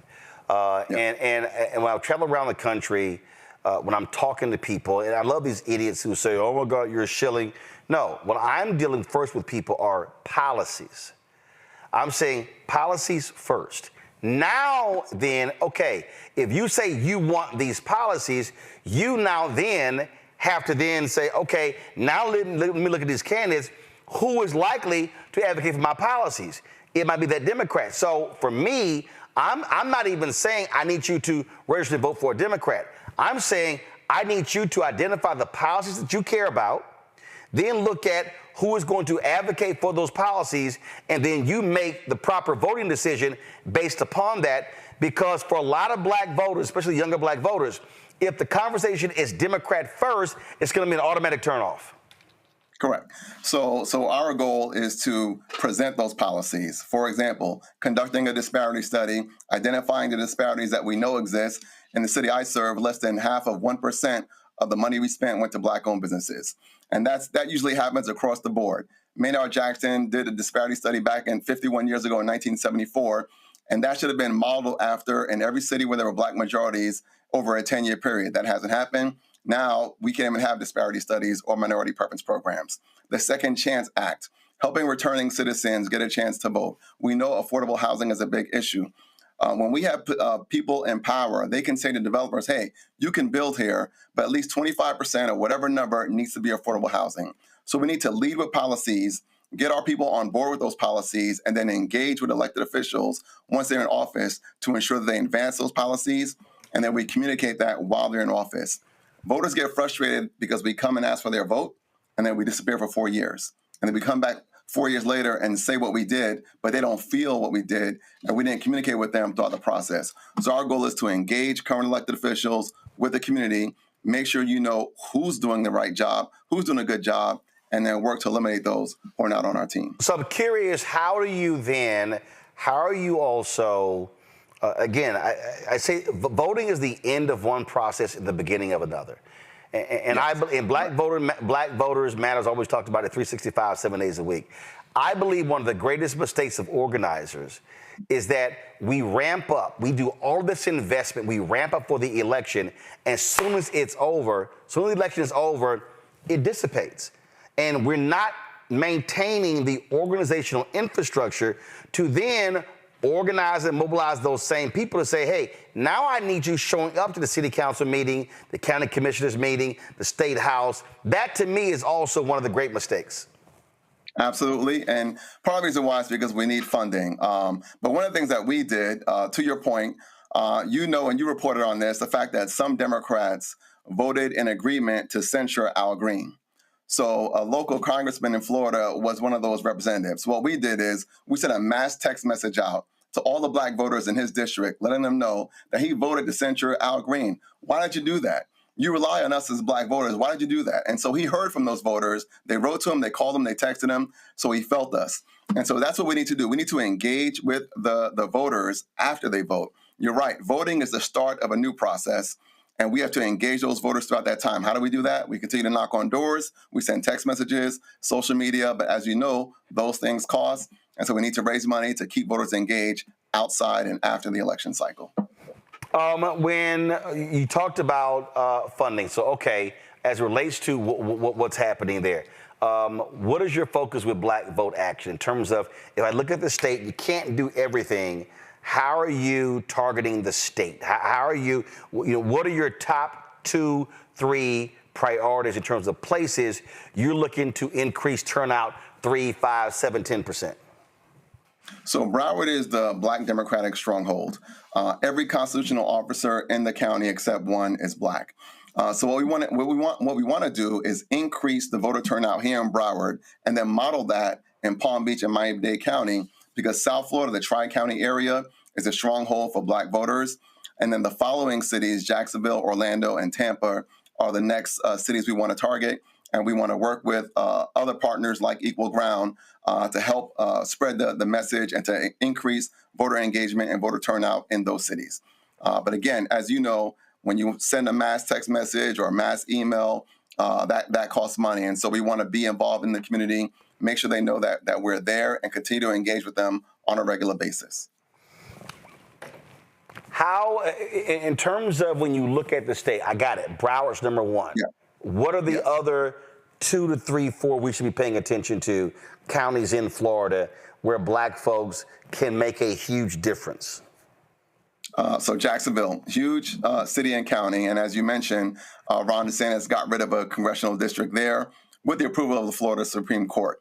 So that's another large major city where we need to mobilize, activate, bring voter registration to the highest level possible, and get Black voters to turn out, and make sure that we have elected officials that understand how to communicate and how to speak the language so that you can engage and increase Black voter turnout. Outside of Jacksonville, you have Orlando, you have Tampa, you have those major cities where most of us are. And the unique thing about Florida, when you're talking about Black voters, you're talking about Jamaican Americans, Haitian Americans, Bahamian Americans, and African Americans.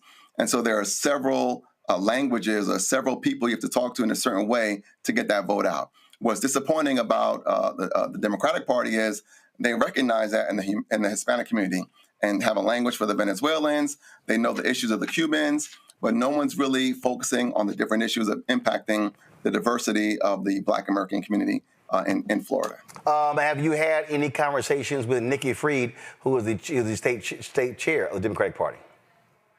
Yes, we have. And, when you look at the success of the major candidates who've done very well, starting with Barack Obama, Andrew Gillum, Stacey Abrams, you recognize that you have to build your own infrastructure before the party finally joins in. So we've had those conversations. We continue to have those conversations. And we hope that they view us as a viable vehicle in future elections, and they will need to. And we try to get involved and engage with the with the Harris campaign for president, but they wrote Florida off, so it wasn't a priority. But yes, we've been engaging with the party elected officials in Broward, Palm Beach, Miami-Dade County, and the state representative Nikki Fried. I've got DNC Chair Ken Martin coming up next. What would you ask him? What would you say to him? Provide the necessary funding we need to Black Vote Action, and let us take the lead in mobilizing, engaging, and increasing voter turnout of Black voters in Broward County and in South Florida. and then further up throughout the state of Florida. What's the number? The reality is, if you're talking about people and what type of investment, you got a gubernatorial election coming up next year, you got congressional races. What is the number needed to invest in black voter turnout in Florida? What's your number? You're looking at millions of dollars because you're really No. I don't want a broad number. I want a specific number. Is it 5 million? Is it 7 million? Is it 8? Is it 10? What is it? Yeah. So you're looking at about $12.50 per vote. So you're looking at about $5 million at a minimum. A minimum $5 million investment, and you're promising what is it? Is it a 3 to 5% increase in black voter turnout? I'm just interested in your data in terms of if you say make this investment, this is what we're going to then be able to do. Yeah. So we're going to be able to engage unregistered voters and get them registered. And we're going to be able to take the current voter turnout, which is about 60%, 65% in the black vote, and take that up to 70, maybe above 70%. Well, I've made the point that where you have black folks, the minimum turnout has to be 70%. If we want to maximize our voting power, it cannot be. You talked about Andrew Gillum. The reality is the Democratic turnout. I remember Tallahassee Democrat had a chart. You didn't get to like number 11 or 12. The top 10, 11 turnout counties were all red. Yes. And so that was the case. And if you look at the video back then, especially in the primary race, Gillum was down, and Gillum kept asking, did Broward hit yet? Did Broward hit yet? Did Broward hit yet? It didn't hit. Once Broward hit, that took him over the top, and he came out the primary with the victory. All right. Mike, we appreciate it. Thanks a lot. Thank you. See you soon. Quick break. We come back. Ken Martin, chair of the Democratic National Committee, joins us right here on Roland Martin Unfiltered. Back in a moment. This week on A Balanced Life with Dr. Jackie, we're continuing our series of putting in the work, A Chef's Journey. Are you an aspiring chef? Someone who already has a business, trying to figure out what your next steps will be, who to talk to, and how to get there? Well, on this week's show, our great guests and wonderful chefs will talk to you about what it means to discover your purpose, your why of being in the kitchen, and then knowing how to put a business together. The menu controls everything. The menu determines everything.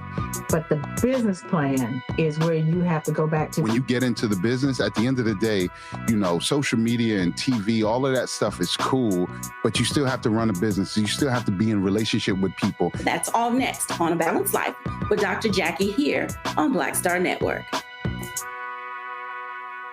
Melanie Campbell, National Coalition on Black Civic Participation and Black Women's Roundtable. And we are watching Roland Martin Unfiltered all day, every day, 24/7. Spread the word.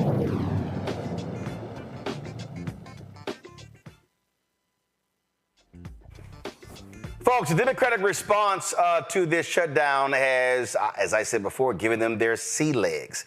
When you look at how they've been responding. In fact, today I sent Congressman Hakeem Jeffries a text message because they had a news conference today. We actually live streamed it here on Roland Martin Unfiltered. We were on the caps. They were on the outside steps. They actually had someone talk who was an impacted person talking about the cutbacks on health care. And I have been saying this for the longest. I've been yelling this since Trump was inaugurated. Bishop William Barber always talks about this.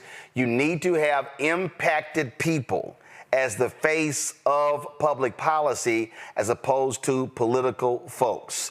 So the question is, how is the DNC driving this issue of the shutdown in 50 states across the country and not just in D.C.? Ken Martin is chair of the Democratic National Committee. He joins us right now. Ken, glad to have you here. Here's a perfect example. And this is what I said months ago when Leader Jeffries and some other Democrats were holding an event in New Orleans.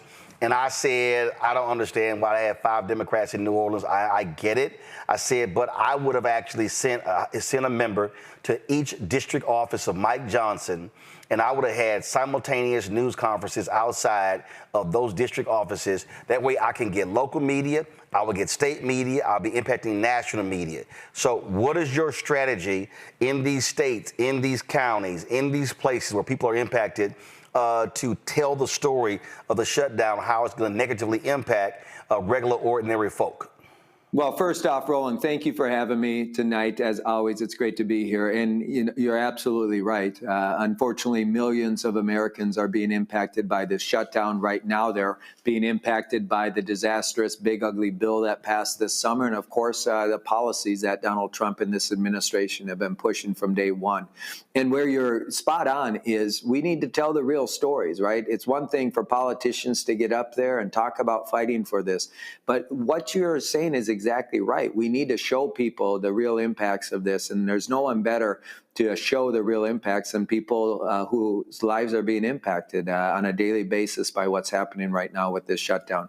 So we're doing that. We're actually telling the story using people who have real stories. We just rolled out a video, an ad the other day from a farmer who has been his life has been completely turned upside down because of the tariffs that Donald Trump has been inflicted upon soybean farmers and other farmers throughout this country. We're talking about, with this big ugly bill, people who are losing their health insurance and seniors who are actually losing their access to nursing homes. We're talking right now in this shutdown about people who are already we're using people who are, already seeing and getting their healthcare premium notices and seeing double, triple, digit increases in their monthly premiums. And so there's no one better to tell that story than people who are being impacted. And I've said this before on this show, but one of my favorite quotes is from Congresswoman Ayanna Pressley, who said, "Those closest to pain should be closest to power." And that means that not just making sure that we have people who are being impacted sharing their stories, but we need more people who actually have real lived experiences and real struggles who actually serve in office. That's part of the challenge, right? So many people who serve in elected office right now have never really had to struggle. The reality is for us to break through at this moment, it's not just about standing up and fighting, but it's actually leading from behind. You don't always need to be the person at the microphone. Give someone else the microphone so they can tell their story. You talked about that farmer ad. Where is that at? It's all over the place. I mean, you can look at it on our YouTube channel. We have it around on all of our social media. Is this it right here? I'm just trying to understand. Is this it? I see a 5.5 minute one. I see a 30-second one. Is this it? Can you see it? Is that it? Yes. Okay. I believe that's it. Okay, got it. All right. So I was looking on your Twitter feed, looking for that. But here's one of the things that I said, and trust me, I get why some politicians might disagree. This is the issue that I have. You got a lot of these farmers who don't vote Democrat, and they want Democrats now to save their asses, but they don't reward Democrats when they get their asses saved. Look at the Teamsters. Biden-Harris saved their asses when it came to the pension funds, and Sean O'Brien turns right around and screwed Democrats. And so I've heard, I had John Boyd on here, and my whole deal is, okay, so these farmers want Democrats to save their butts, but are you going to stand with the folks who do, or are you going to keep voting for Republican? How do you break through to that? How do you, and how targeted are you saying, hey, remember, who the one saved your pension? Who saved your farms? They didn't. That's right. Well, I think that the reality is, and we've talked about this before, Roland, right? I believe that what Donald Trump is doing right now is he's creating opportunities for the Democratic Party to actually expand our coalition, to have conversations with voters who've left us many years ago, right, and have been voting for Republicans for years now. And make no mistake about it, you can look at a map and see that most of our rural communities are bright shades of red, right? And it wasn't that long ago that we had a lot of vote share and Democratic vote share in rural parts of this country. The reality is, though, is he's creating opportunities for us to have the conversation, and we need to have the conversation. It's not just about delivering and helping them. It's actually about developing relationships with voters. And the flip side is true as well, and we've talked about this, which is, the Democratic Party has made huge mistakes in how we approach communities of color. We usually show up 3 months before an election, and it's all about, mobilization and turnout instead of persuasion and building a conversation around shared values. And actually, we just make assumptions that people who have been with us will always be with us, and people who are opposed to us are never going to be for us. I believe when you organize everywhere, you can win anywhere. But we can't do it just by resisting Donald Trump, by the way. We got to get up. We got to show folks, whether you're in an urban area, you're a suburban area, a rural area, how their lives are going to be better with Democrats in control. Secondly, to your point, is this, I don't think we do a good job of talking about what we do to actually help people. And while we end up bailing various industries out or helping various communities, we don't actually go back into those communities and remind folks what we've done to actually make a difference in their lives. That's why what I've been advocating for so long and what I've done these last 9 months is start to change the script, flip the script.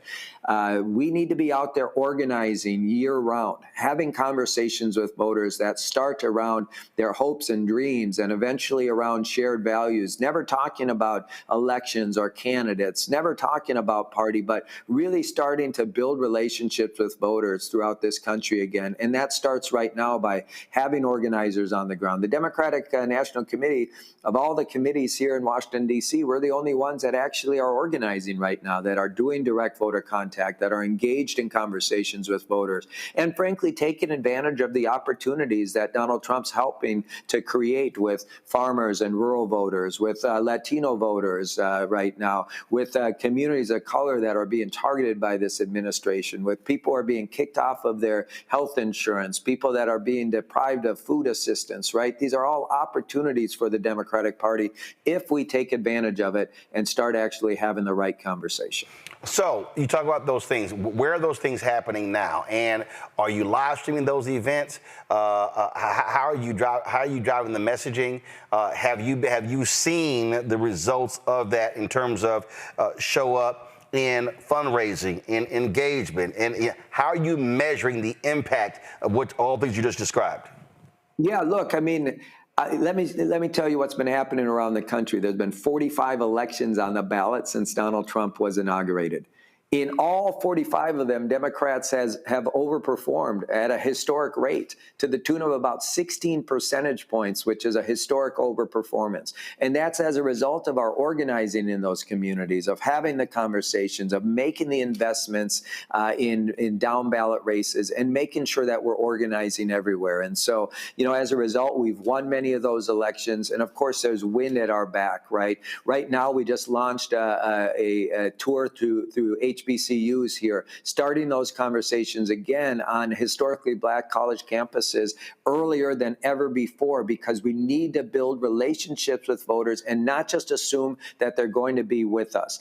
And that means starting now. We've already started that, right? We're out there right now talking to voters. We're organizing well before elections to make sure that people know that we are the ones standing up for them. We are the ones fighting for them and their families. And it's already paying huge dividends, as I mentioned, Roland. Now, look, we got a lot more work to do, don't get me wrong, but there's certainly wind at our back. And if this trend continues, a 16% overperformance combined with Donald Trump's low approval and job ratings, and they continue to slide as he continues to decimate the economy and break every promise he made to the American people, we have real opportunities here to win big, both in 25 and in 26. But we can't keep doing things the same way that this Democratic Party has done things in the past, which is why we're already out there having conversations and actually building relationships with voters throughout this country. Last question for you, and that is this here. When we talk about the next step, we're facing a Supreme Court right now that could wipe out a significant number of Black congressional seats in the South. Bishop Barber has said this over and over and over again. The problem at the South is not its guaranteed Republican lock, it's simply unorganized. Walk me through, and walk me through this investment that you're making in Mississippi. What other southern states? I just had the organizer on from Florida. You may have heard some of what he had to say as well. I've talked to Latasha Brown and Cliff Albright and others, again, repairs of the breach. And what too many people say is that you have a Democratic Party infrastructure that is fixated on white suburban women and white and educated voters without realizing that you are leaving votes on the table where you have a lot of black people, especially in southern states. I mean, Georgia, the number of black people who did not vote in 2024 was insane. North Carolina, you need those 2 Senate seats come next year. Texas has the most eligible black voters anywhere in the country. You've got a Senate race coming up next year as well. So what is the priority to invest in black voters in these southern states? Yeah, let me just tell you, what you've been saying is exactly what I said on the campaign, and we're already doing. We made investments, a 6-figure investment in Mississippi to help them elect local candidates. You know, it's one of the largest investments in recent memory in Mississippi, and we did it again earlier than ever before. We've made investments in states like Georgia and in North Carolina already. I was the first person on the ground in Texas helping them with their redistricting. I've already been in Texas 4 times, and it's a reality that the new battlefield for the Democratic Party is the American South. And what's driving the population growth there and giving us opportunity, of course, is the black community, black and brown communities, Latino communities, African American communities throughout the South. You're absolutely right, and we're making those investments already. You know this. I shared this on your show the last time I was on. The 5 fastest growing states in the country right now are Tennessee, North Carolina, South Carolina, Georgia, and Texas, followed by Florida.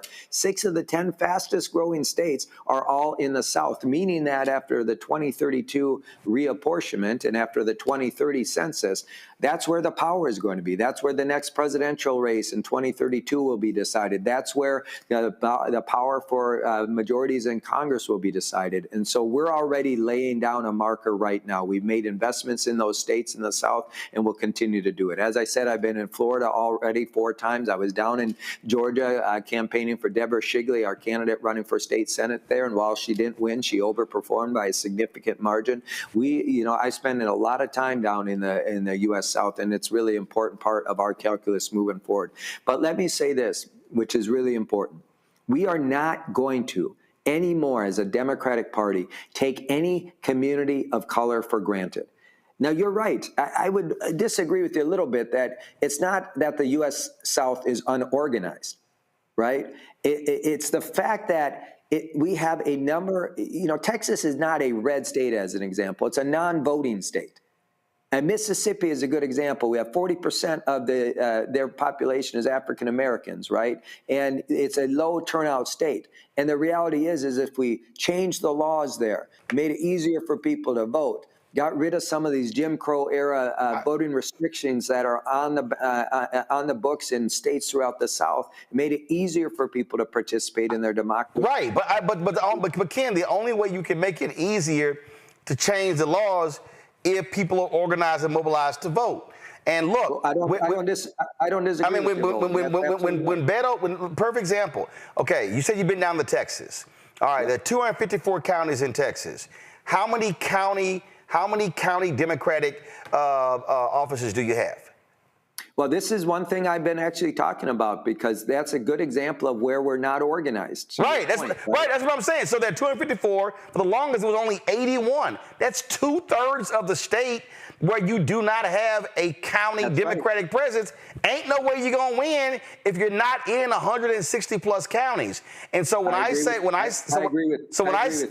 not organized, what I'm literally talking about, look, when Beto lost to Greg Abbott for governor, 75% of people 30 and under did not vote. And so, the crazy thing here, to your point, right? And it's why I campaigned on in every county strategy, making sure that in every part of this country we have elected Democratic Party leadership that's organizing voters. To your point, did you know that there's 3,244 counties in this country, and a quarter of them have no elected Democratic Party leadership? That's why we have an every county strategy, and that's why we're challenging our state parties and other party committees to actually make sure we do the basic organizing work you're talking about. Think about this, and it's quite remarkable. When you don't have elected county leadership, Democratic Party leadership, there's a 3 to 5% decrease in statewide vote share, Democratic vote share,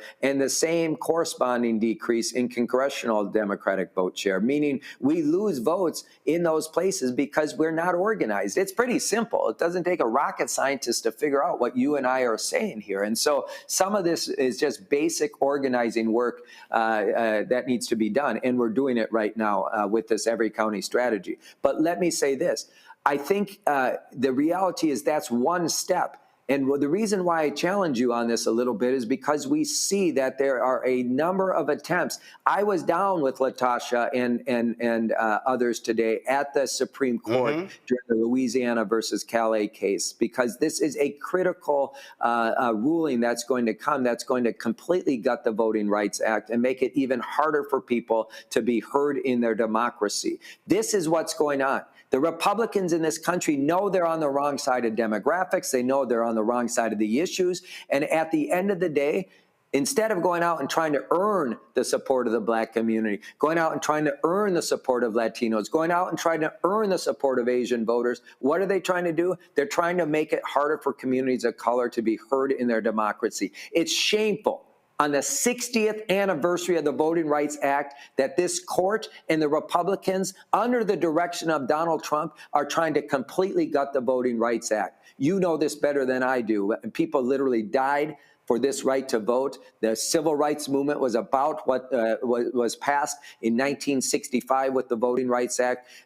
All of us should be up in arms about what's happening right now in the Supreme Court. I was proud to be down there today with civil rights organizations, legal rights groups, voting rights groups, people who are nonpartisan, who know that what this court may do is completely wrong. Again, this is what it's about, Roland. When we think about why, a state like Mississippi that has 40% African Americans and African Americans have no power down there, it's deliberate. It's by design. And we have to make sure we're standing up and organizing and making sure that people can vote. Yep. Well, listen, we're there as well. So it's a lot of work to do, and it's going to be darker times after today's oral arguments. I am more than prepared, and I've been calling this for years, definitely all year, for this right-wing Supreme Court to gut the Voting Rights Act, to screw Black political power.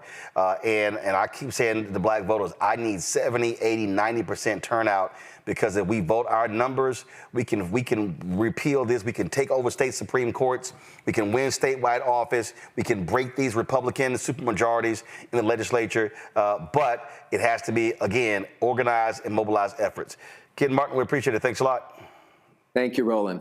Quick break. We come back. We're going to talk Afro Tech conference happening in a couple of weeks. We're going to be there on the ground. Right back. Roland Martin, Unfiltered on the Black Stud Network. If in this country right now, you have people get up in the morning and the only thing they can think about is how many people they can hurt, and they got the power, that's the time for mourning. For better or worse, what makes America special, it's that legal system that's supposed to protect minorities from the tyranny of the majority. We are at a point of a moral emergency. We must raise a voice of outrage. We must raise a voice of compassion. And we must raise a voice of unity. We are not in a crisis of party versus party. We are in a crisis of civilization, a human rights crisis, and a crisis of democracy itself. And guess what? You've been chosen to make sure that those that would destroy, those that would hate, don't have the final say, and they don't ultimately win. It's your boy Earthquake, giving Roland Martin something to do, because he don't know what to do. He's from Texas. Ain't his fault.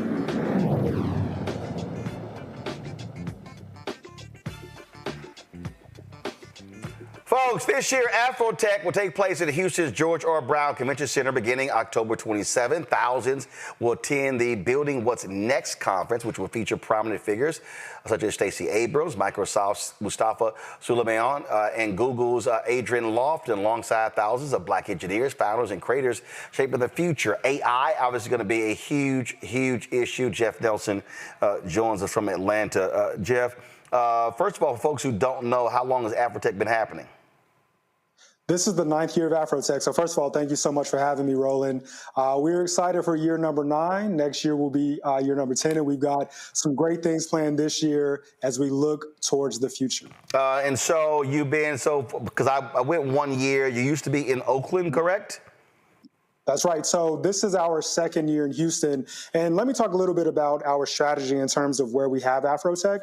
So we started this conference in San Francisco and Oakland because the thing that we heard 10 years ago was that tech companies couldn't find Black talent. And so we said, we'll bring the Black talent to you. So we took it to the heart of Silicon Valley, and that's where we had our first several Afro Techs. After the pandemic, we made the decision to move to Texas. And we had Afro Tech in Austin for a couple of years, and then we moved to Houston last year, and we'll be returning this year. And the thinking is this: we want to go to a majority Black city. All the economic activity that comes with Afro Tech and all the people that we bring to the city, we want to make sure that not only are we exposing our audience to the latest and greatest in tech, but we are leaving an impact on a community that looks like us and is going to benefit from all that we do. So who attends? Who is it for? For the person who's not an engineer, does it make sense for them to attend Afro Tech? Absolutely. Afro Tech is really the intersection of community and culture, as well as being a tech conference. We welcome anyone who is in tech or anyone who is tech adjacent. There is something at Afro Tech for everyone. As a matter of fact, we've got a couple of new things this year that will appeal to people who are not directly in tech. In particular, we have a renewed focus on health. Roland, I don't have to tell you that we are at a pivotal point in this country in terms of just science and medicine and health. There are questions about whether we can even trust the government to give us accurate information as it pertains to health in general, but especially for communities such as the African American community or underrepresented communities that historically suffer from comorbidities and other health disparities. And so we have a renewed focus on health at Afro Tech this year. We will be featuring a number of medical professionals as well as health CEOs to come and talk about patient care and health technology at Afro Tech. We have a creator summit as well. So for our creatives who are interested in understanding how AI is impacting their work, how they can use it, but also protect themselves in an age where AI can generate content, we have something for them as well. And then lastly, I'll note that we have a lot of content for our entrepreneurs as well. We will be having a founder summit, and all of that is going to be bookended by our content related to AI, innovation, and cybersecurity. So all these things are happening, and you also are up against massive Black job loss, especially related to Black women. Tech space, we see the same thing. We're seeing a massive attack when it comes to DEI. How has the anti-DEI backlash impacted Afro Tech? Yeah, so first of all, I just want to underscore and emphasize what you're saying. And this hits home because there are people that we work with. So we're fortunate in that over 150 companies are showing up to Afro Tech, looking to hire, looking to network with Black talent, Black and underrepresented talent. So there are companies that are still showing up. But the reality is that we are in an unprecedented time. I got an email earlier this week from someone who was a champion of ours at a particular company who was championing their company sponsoring Afro Tech, just got laid off. And they emailed and said, hey, I'm on the other side now. Can you help me get to Afro Tech and help me find a job? And so we've done a number of things through our nonprofit, armblavity.org, where we've given hundreds of tickets to women who have been laid off. We've partnered with a number of organizations to make sure that we can bring access to college students and others who have been laid off. But you're right that we have sort of this dual set of challenges. There are attacks on DE&I, so there's a question of whether companies even think it's necessary to go to conferences like Afro Tech. We also have a broader economic climate where companies are laying off. And then I'll also know the third headwind that's against us, AI. I'm in tech, and as much as I love AI, and I think it's great, there are companies who are using AI as an excuse that maybe they don't need to hire talent. Maybe they certainly don't need to go and hire underrepresented talent. So there are headwinds. I am happy to report that this year companies are still showing up, but the future is what we're focused on. And so part of our pivot this year with Afro Tech is to make sure that both our sponsors and our partners, as well as our attendees, know that this is a conference and this is an event where you can find a job, but it's also more than that. It's a place where you can hear the latest and greatest on innovation and technology, where companies are going to be talking about new products they're releasing, where we're going to bring other tech adjacent or non-tech disciplines to bear, like health, like creators as well. So we're thinking about the future, both to make sure that our Afro Tech is still relevant, but also making sure that we can level up our attendees and prepare for that future as well. Again, the conference officially begins when? It begins the last week of October, October 27th through 31st, October 27th through the 31st at the George R. Brown Convention Center in Houston, Texas. All right, then. Well, we're actually going to be broadcasting from the convention October 29th and October 30th. And so look forward to bringing those stories to our audience right here on the Black Star Network. Thank you so much, Roland. We're looking forward to it. All right, Jeff, thanks a lot. Thank you. All right, folks. Again, it's a whole lot we've been talking about, a whole lot that we've been covering. And, you know, listen, we do our best trying to get folk to understand what is going on, how we are impacted, and that's what we do. And so we're going to keep doing that. This is it for us on today's show. Now, here's the deal. Tomorrow, we're going to be on location tomorrow, live from Virginia State University. We are going to be, of course, critical elections happening in Virginia. Who will control the state house? Who will control the state senate? You've got statewide elections that are happening. We're going to be talking to candidates as well. It is open to the public. We look forward to seeing y'all in the Virginia State University Multi-Purpose Center. Again, we're going to be broadcasting from 6 to 8 p.m. Eastern, 6 to 8 p.m. Eastern at Virginia State. Now, let me walk y'all through some stuff. Doors open at 5 o'clock.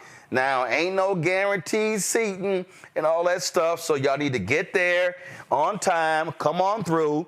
Doors open at 5 o'clock. And again, we're going to be talking about politics, talking about the issues that matter, speaking to what is going on. And again, how do we also mobilize and organize? We talk about mobilize and organize all of the time. That's what we're going to be doing. And listen, I've said it repeatedly, when we maximize our power, then we have the ability to be able to impact who is going to get elected. And so that's what we have to do. And so I'm really hoping folks turn out. We want students there as well. And here's the deal. Where we have HBCUs, it's amazing. A lot of students don't realize they can vote in those locations. And so that's also hugely important for us to do. And so I look forward to being back on the campus of Virginia State. 2016, December 2016, I was on campus. I gave the commencement address at Virginia State. And so look forward to going back. And so when I was there, they gave me this jacket right here. So I need to get some new gear. So my frat brother, who's the president, y'all know we're going to be looking to wear. So we'll see what happens, but I'm going to be wearing on the show tomorrow. So look forward to that. And so looking forward to seeing all the folks again at Virginia State tomorrow. Doors open at 5 o'clock. We'll be on campus. Friday, I'll be out Friday, and of course we have a show. So the guest host, look forward to that. I'm going to be speaking to the Canton, Ohio. I'll be at Kent State, Canton, Ohio, NAACP. So I'll be there as well. So a whole lot going on. Again, we want y'all to support the work we do. First of all, YouTube folks, let me see how many of y'all should be hitting that like button. How many we got? Just 1,000? Come on, y'all. We should be at 1,500 likes. So y'all hurry up, hit that like button. If y'all want to support the work that we do, join our Bring the Fuck fan club. I told you there's a whole lot going on, y'all. We're launching a new daily midday news show. We got a weekly show coming. I am working on a business show, a health show. We're completely redoing blackstarnetwork.com, turning it to a news portal. That stuff is happening as well. We're completely focused on that, and we want y'all support. The goal is to raise $1 million by December 31st. We have already crossed 200,000, so let's keep going. If you want to contribute to us via Cash App, use the Stripe QR code. Stripe QR code, you see it right here. You can also use the Stripe QR code for credit cards as well. PayPal is R Martin Unfiltered. Venmo is RM Unfiltered. Zelle, Roland at RolandSMartin.com. Roland at RolandMartinUnfiltered.com. Checks and money order. Make it payable to Roland Martin Unfiltered. P.O. Box 57196, Washington, D.C. 2003 7-0196. Of course, download the Black Star Network app. Apple phone, Android phone, Apple TV, Android TV, Roku, Amazon Fire TV, Xbox One, Samsung Smart TV. Be sure to get a copy of my book, White Fear, How the Browning of America is Making White Folks Lose Their Minds. Available at bookstores nationwide. Also, if you want to get our Roland Martin Unfiltered Black Star Network swag, go to shopblackstarnetwork.com. We got shirts. We got all kinds of stuff there.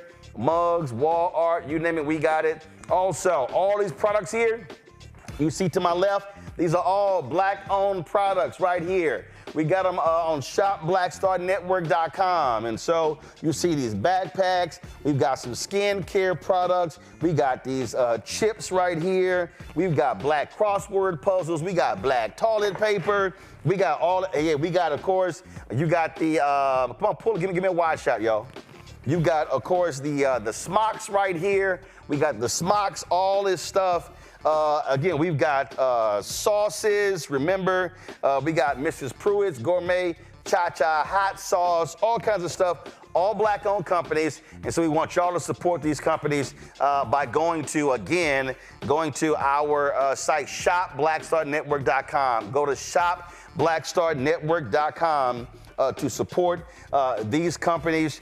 We always are talking about how do we recirculate the black dollar. Well, one of the ways we can do that is if we buy from our own. These are entrepreneurs who are doing the good work. Also, of course, we want you to download the app Fanbase. It's a great social media app. Let's build this up. We want to be able to have millions of subscribers on Fanbase. And so let's do that. Go to Fanbase. Go to Fanbase. Again, you want to invest. They've raised $13.4 million. So go to startengine.com/fanbase. Startengine.com/fanbase to invest. So that's it, folks. I'll see y'all tomorrow right here on, give me the wide shot, get on blackstarnetwork.com. Again, live from Virginia State University. Support our black-owned products, support black-owned media, support our HBCUs. I'll see you tomorrow. Holla!